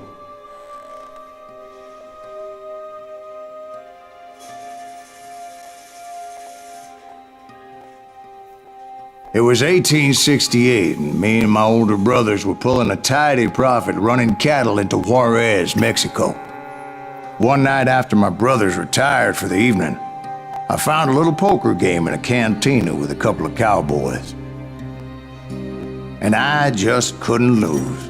I even won an old Spanish coin that had to be 100 years old. Well, I was mighty pleased with myself the next morning as my brothers and I rode for Texas. But before we crossed the border, those cowboys caught up with us. It was Johnny Ringo, Roscoe Bob Bryant, and another asshole named Jim. They wanted their money back and everything else we had, including our lives, as those boys didn't want us coming for them later. Bob put that old Spanish coin in my mouth and said, "I won't have it said that I left you with nothing, boy." Well, those horses bolted, and there we hung as those bastards rode away. The branch finally snapped under the weight of the three of us, but being my older brothers were bigger and heavier, they were already dead. And right then I swore to myself that I would avenge them. Ringo you know about. But Bob eluded me, until I heard he was riding with the Wild Bunch.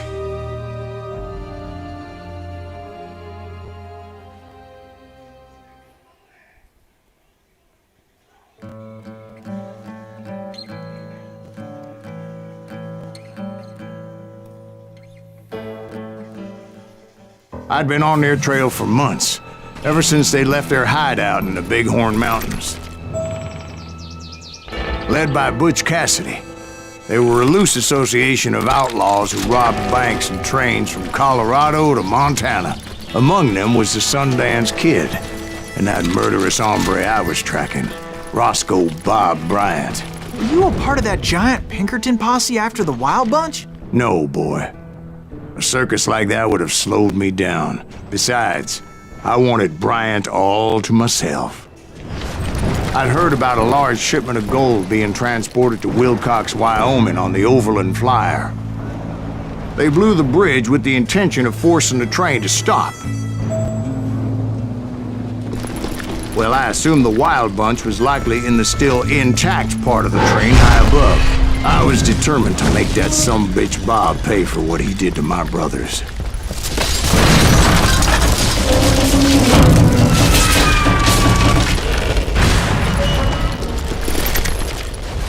I found the device they used to blow the tracks, so I knew I was headed in the right direction. My ears are still ringing from blowing up that ridge. What? Well, I made my way off unscathed and came upon a few members of the gang and had no choice but to dispatch them. From there, I had to negotiate an even more precarious route. But first, I would need to get my ass out of there.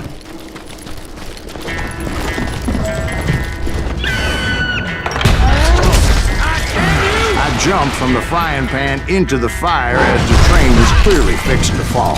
I had found the gang, but in order to find old Bob, I needed to fight my way forward past a whole passel of desperados.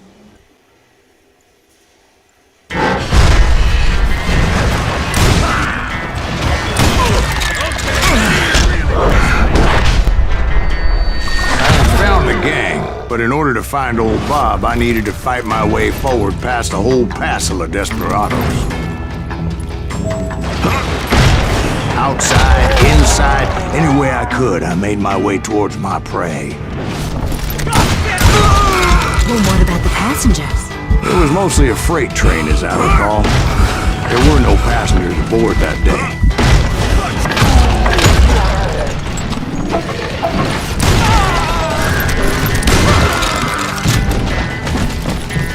As I mentioned before, I am not fond of heights, but I was too busy dodging bullets to worry about falling to my death. Odds were I was likely to die that day anyway, so I was determined to take down as many of those bastards as I could.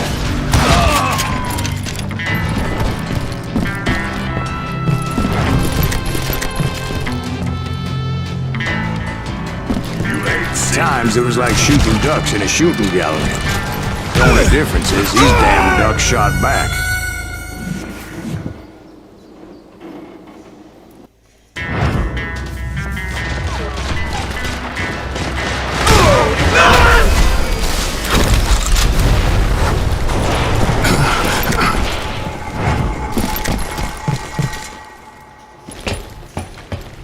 I kept hoping the law would show up and give me a hand. You mean like that giant Pinkerton posse that I read about? Did they come riding in, guns a-blazing to help?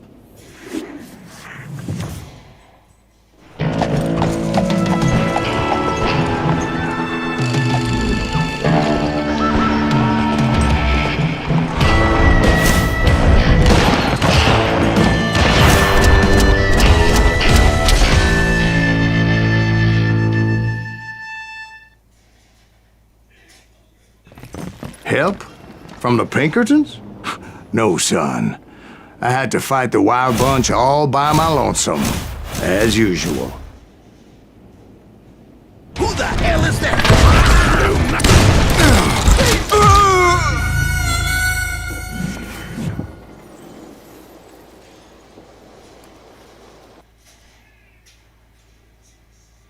Who the hell is that?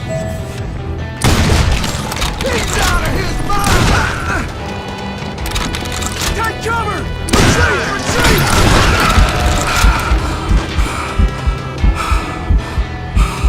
Get out here! He's killing everybody! He'll kill us all!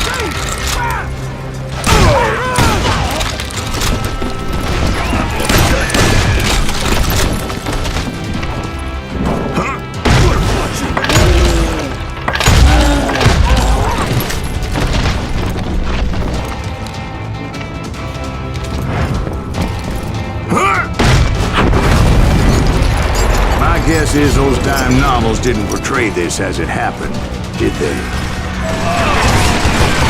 Only a few stragglers were left. I had to cut them down pronto if I was going to stay on old Bob's trail.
Once I silenced all those guns, I went searching for my nemesis, determined to finally have my justice. But the only survivor who welcomed me was George Flat-Nosed Curry. Who was he? The fastest gun in the gang. Right after Sundance, I mean. And Kid Curry, and maybe Elsie Lay.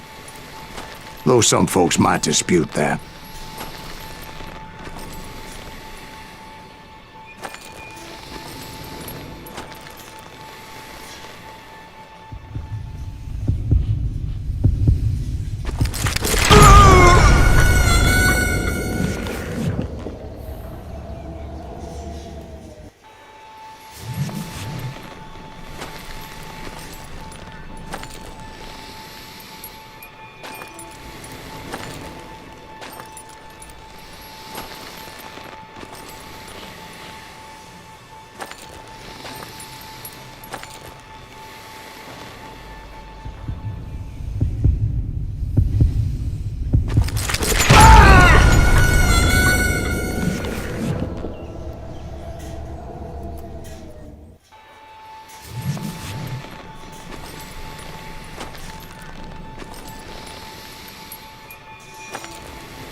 Desgraça.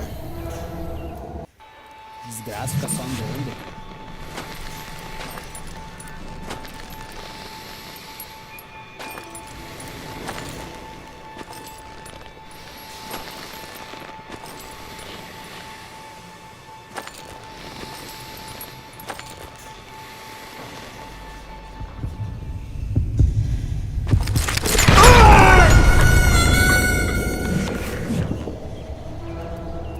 The fastest gun in the gang. Right after Sundance, I mean. And Kid Curry, and maybe Elsie Lay. though some folks might dispute that.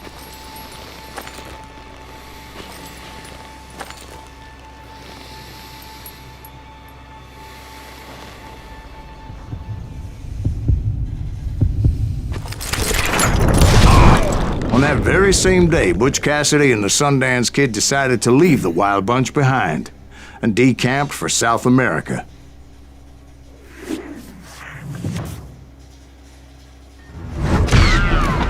They ended up living down there for many years, but I'm sure you already know all about that.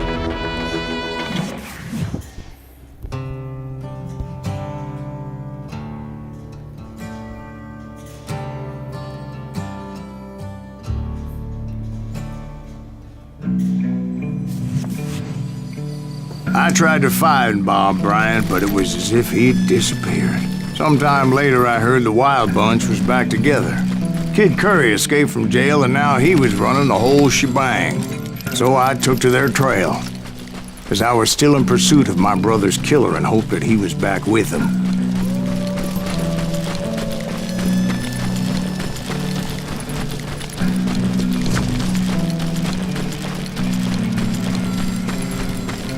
That Kid Curry's kinda crazy, ain't he? Don't let him hear you saying that. Anyways, I tracked those boys to a camp right outside Parachute, Colorado. We're under fire! Being outnumbered, I didn't bother with a warning shot. I just started taking those bastards down.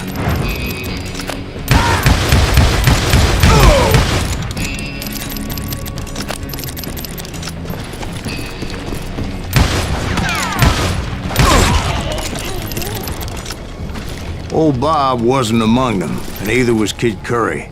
I could sense him close by, however, plotting something nasty. I just needed a clue as to their whereabouts. And I found one. A map with their bold plan clearly marked. This time they were fixing to blow up a train trestle. Property of the Union Pacific.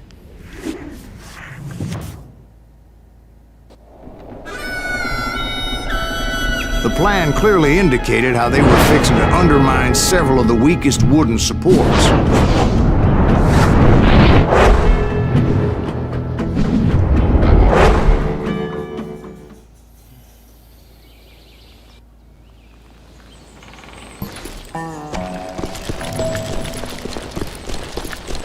Kid Curry was considered the wildest of the Wild Bunch. It was said that he fathered 85 bastard children, though some say it was only 5. Kid Curry had bragged to a whore how he was gonna rob a train heading to the U.S. Mint in Denver. And that whore, Fat Sally, she told me. Of course, I had to tread carefully. Otherwise, I could, well, die.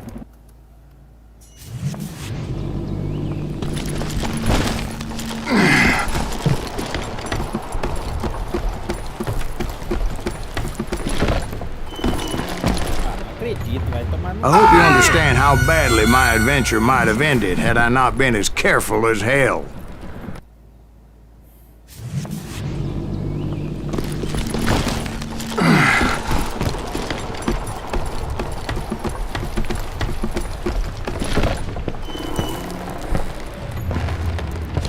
The bridge was rigged with dynamite, so I decided I'd best be careful confronting those bastards.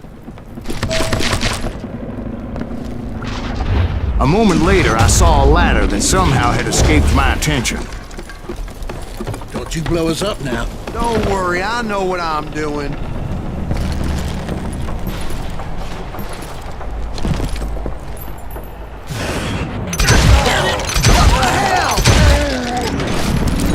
It appeared the kid had found a number of new recruits to bolster their ranks. But the Wild Bunch did not take kindly to my presence and attempted to blow my head off. Guess there's always desperate men willing to trade their lives for stolen treasure. Had enough!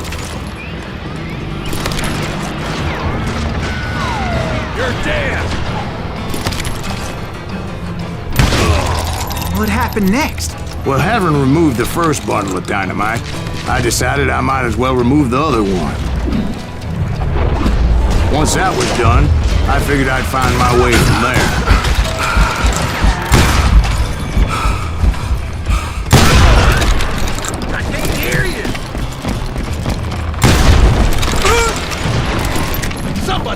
lift this son of a bitch up!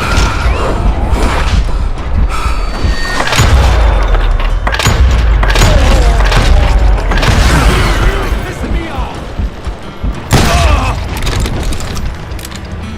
This is crazy! You can run, but you can't hide!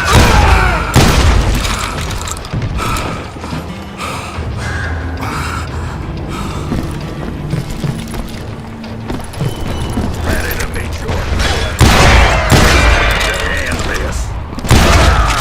So, what happened then? Had to remove more of that damn dynamite.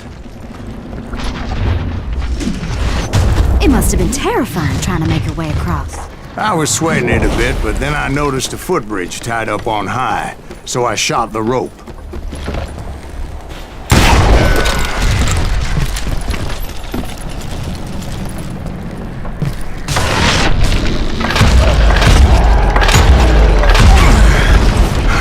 damn him!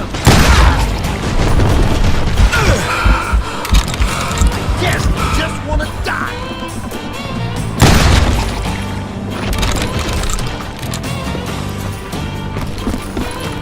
So that was all the dynamite? Funny you should mention that, darling. As actually there was a fourth charge impeding my progress. Once I removed it, my path was pretty clear.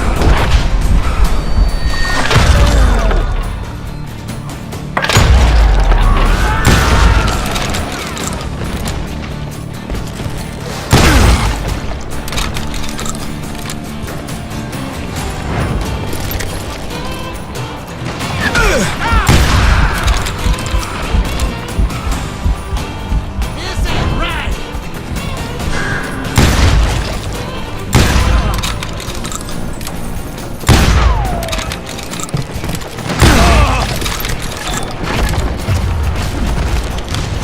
So I proceeded onward and realized that that way just wasn't gonna work. I needed an alternate path forward.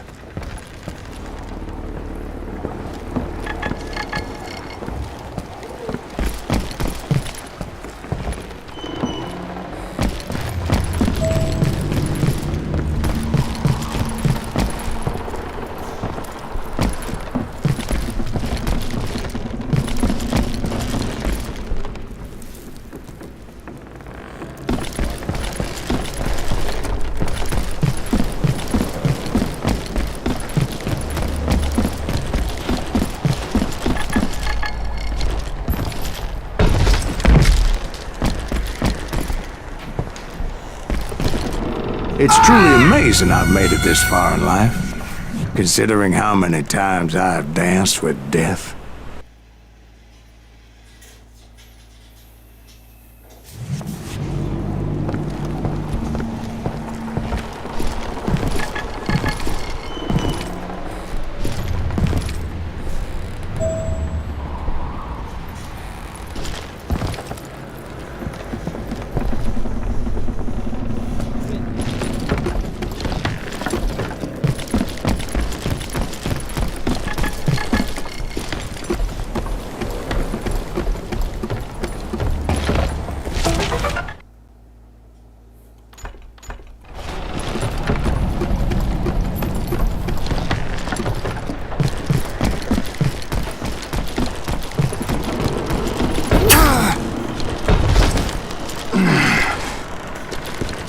Luckily, I found a cave, and as I made my way back to the bridge, I saw something that concerned me. It was a long, burning fuse, and it was moving fast as hell. I had to catch it.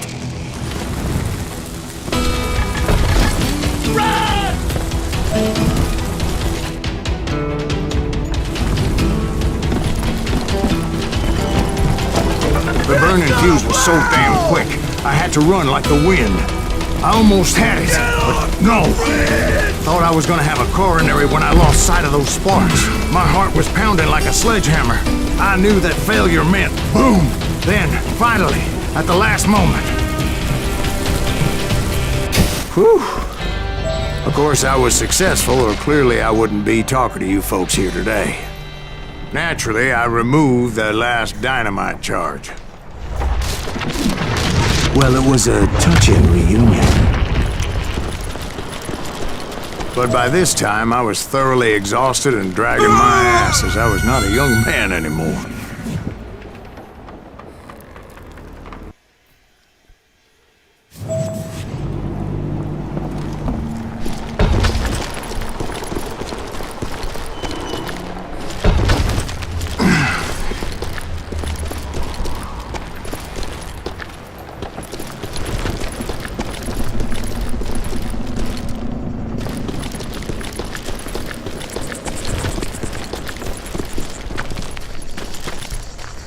Kill that SOB! Right here, please!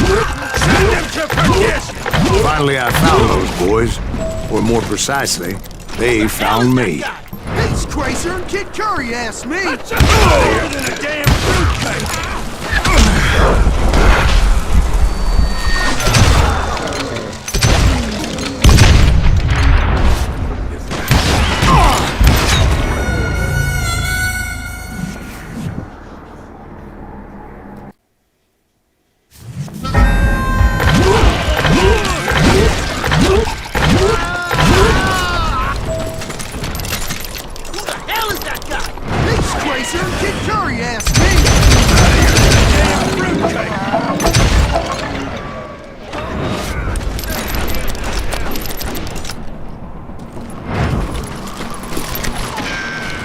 Shoot that asshole!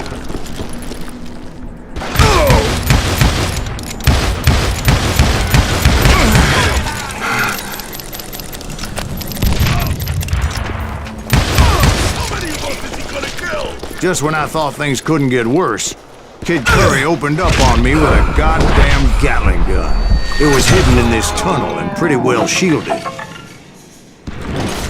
How the heck?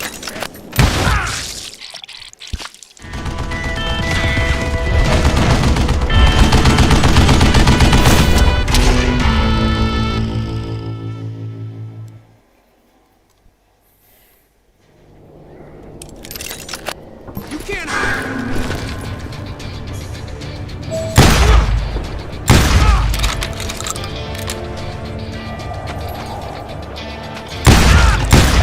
Asshole just killed Red?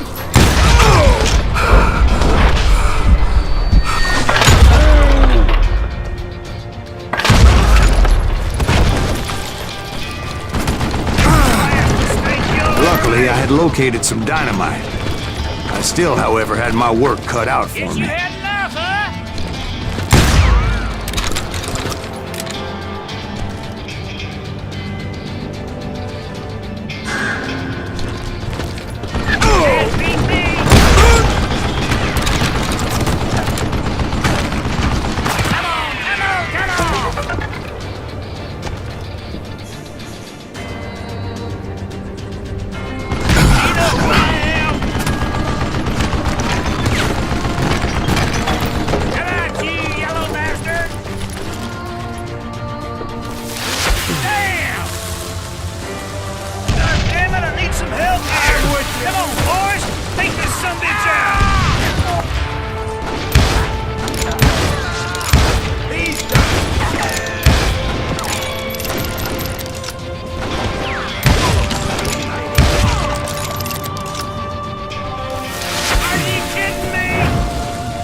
Eventually, I brought that tunnel down. That's when I met Kid Curry himself. He had decided to stop pussyfooting around and deal with me personally.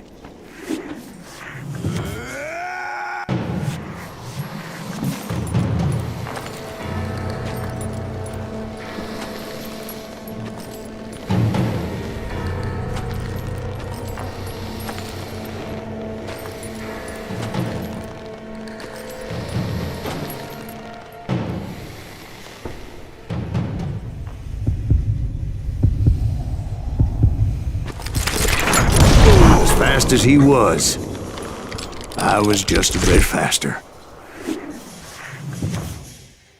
And as he lay wounded, I demanded to know the whereabouts of Roscoe Bob Bryant. He shouted at me, "Is that what this is about?" Bob went with Butch and Sundance to South America. You ain't never finding him.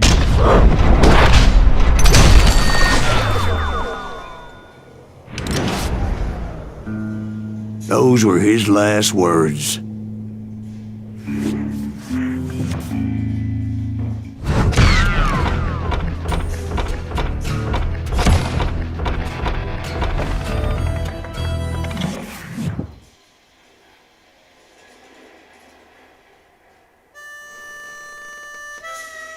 So, Bob Bryant got away? I knew I'd never find him in South America. What about the other killer? Yeah, you kinda glossed over that one. Well, I found Jim not long after my showdown with Ringo. At the time, he was riding with the James Younger gang.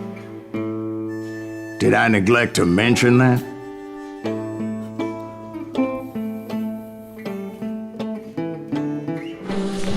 Jesse James? The greatest outlaw who ever lived? Jesse and his kin rode with Quantrill when he raided Lawrence, Kansas, and killed near 200 people, boy. Nothing great about that. And from there, him and his brother went on to rob banks and trains from Kansas to Missouri. Which is why there was such a rich bounty on their heads. 40 grand for both of them, dead or alive. That's one hell of a payday.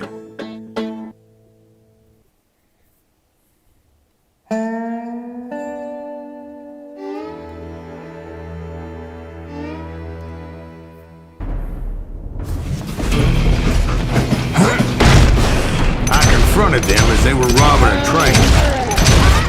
Bullets were flying at me from every which way. But I knew I'd have to fight my way forward if I was gonna find this Jim.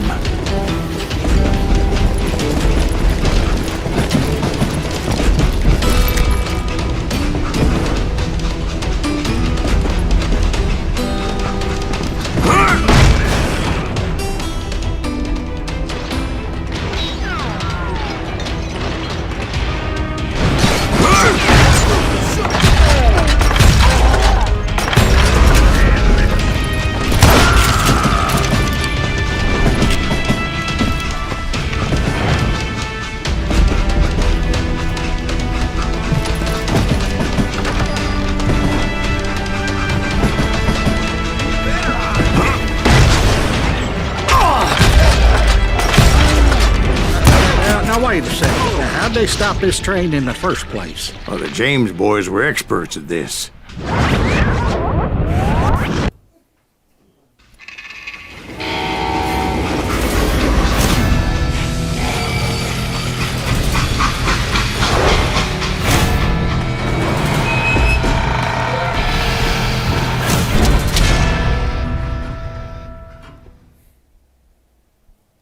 They hopped a freight train having heard there was a big payroll in the express safe. So, I hopped the same train.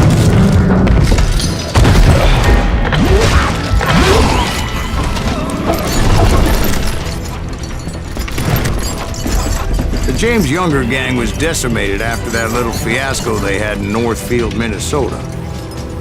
So Jesse needed more men and took on the killer I was after, along with a host of others. I was hoping to find my man and put a bullet in his head.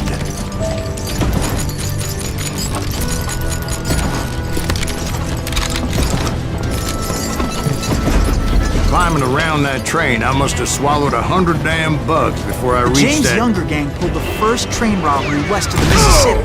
Sounds like you hold them in high regard. Everyone knows they were the most famous outlaw gang ever. And you took them all on by your lonesome. Again. I'm finding this all a little hard to swallow, friend. Well, maybe you need to wash it down with some whiskey. By the way, did I mention that that train was flying down those tracks like a bat out of hell? That son of a bitch!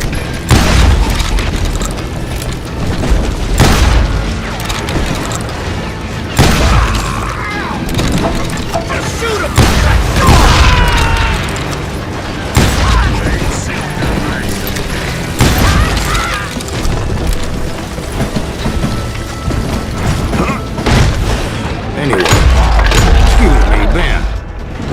find the gentleman's facilities. Suddenly I have an urgent need to drain my one-eyed snake. Well, I've had more than a few drinks, and I've been sitting here for quite a spell. Right through there. Let me show you. I never heard so much malarkey in my life. You think he's bullshitting us? You don't think he's Silas Greaves? I think he's just some old drunk looking for some free liquor. I don't know, Jack. I think I believe him. You don't think he met Jesse James? Oh, you gotta be kidding me. That story makes no sense at all. Jack. I mean, you gotta be 2 bricks short of a load to believe that cock and bull story. I don't agree. Jack, lay off the But bar. you seriously think that tired old man went toe-to-toe with Jesse James? Well, that's better. Did I mention that this Jim was married to the infamous Belle Starr? Of course, I didn't learn that until later.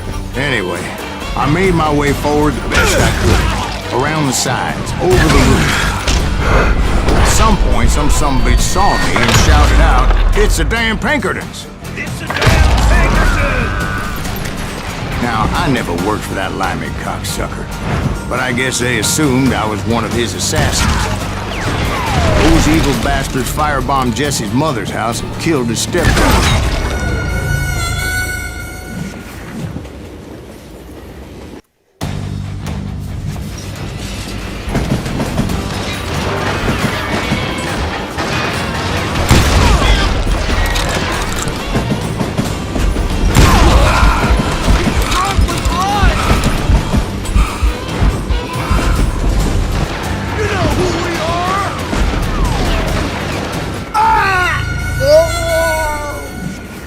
It was a rickety ride and quite precarious.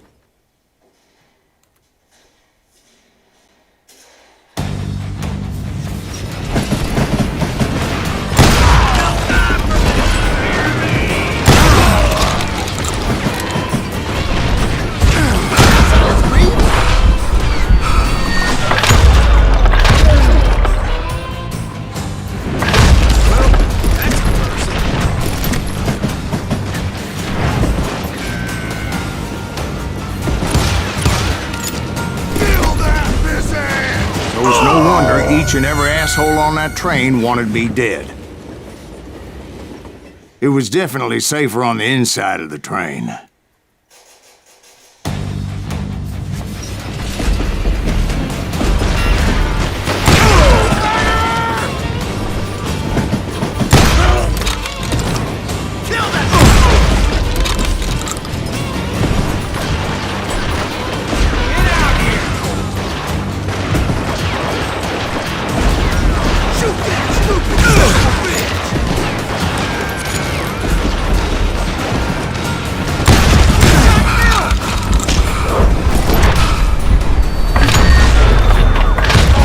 Everybody's always mistaking you for somebody else, aren't they? Why is that, I wonder? Don't rightly know, Jack. I'm just telling you how I remember it. I bet you are.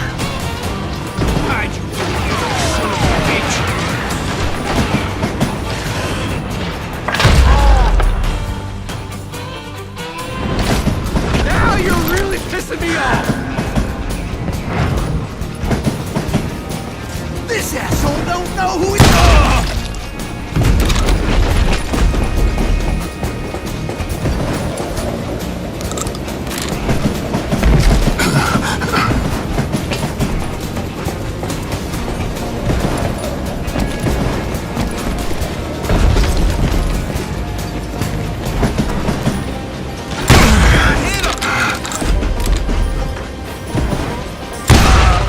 You can't fight James, gang!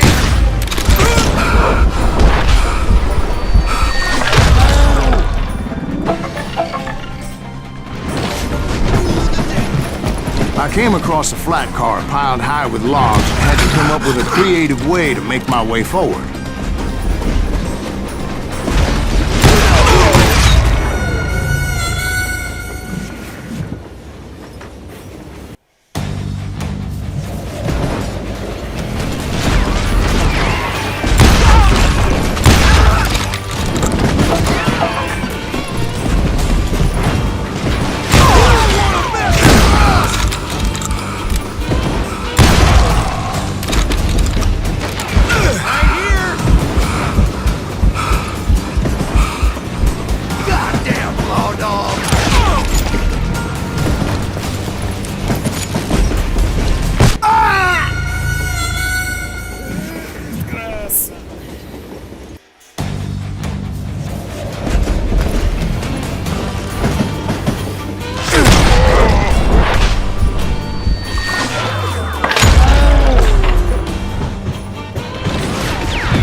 I wondered if I was ever gonna find the front of that train, or the bastard I was after.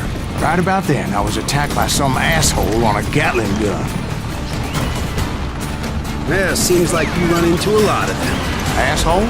Gatling guns. Yes, I did. Now, I don't remember how I took it out. It was either a bullet or dynamite. Where would you find dynamite? Does it really matter, Jack? You're messing with the flow of the story here.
Shooting any son of a bitch stupid enough to get in my way. And that included Jesse James himself.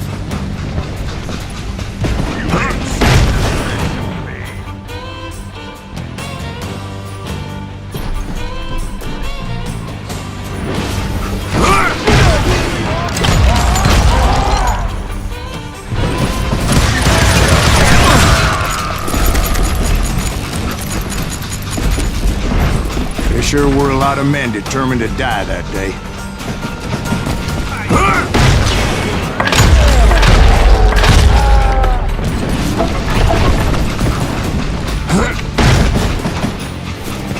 It was then that Jesse detached the express car from the rest of the damn train.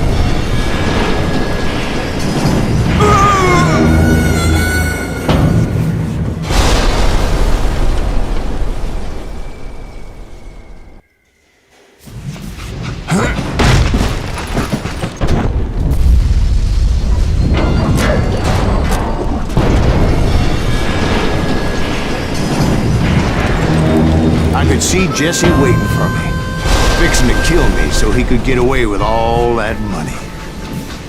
You had a showdown with Jesse James? Of course he didn't. Everybody knows that Jesse was killed by Bob Ford. Yeah, Jesse went out like John Wesley Hardin. Coward shot him in the back of the head. Guess it doesn't matter how far you run, does it, Ben? Your past always catches up with you.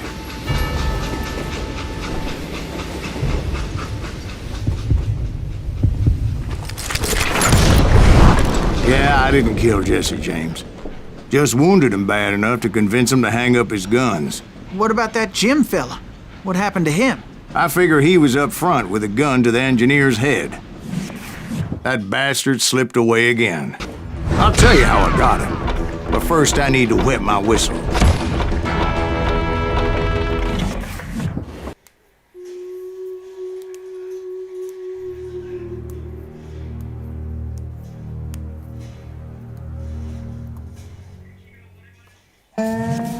After my showdown with Jesse, I continued to track his brother, Frank, and that son of a bitch, Jim. I followed those bastards into the high mountains as they were going to ground. What mountains would that be? Somewhere in the Ozarks, I believe. The perfect place to hide out from the authorities. In fact, Before I could find them, some Indians who fled the res and were hiding out from the military found me first. They probably thought I was a cavalry scout and didn't want me telling the military where they were. Engines? Yeah, they could have been Cheyennes. There was all sorts of renegades roaming the landscape back then.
Hey, how about another whiskey, Ben? Nothing better to soothe the troubled soul.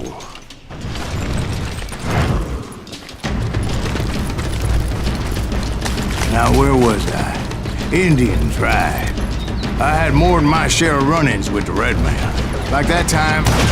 Did I tell you about Grey Wolf? Yes, sir. Ah, of course I did. In fact, I can still remember that old medicine man's words to me. Jesus Christ, we're back to that again.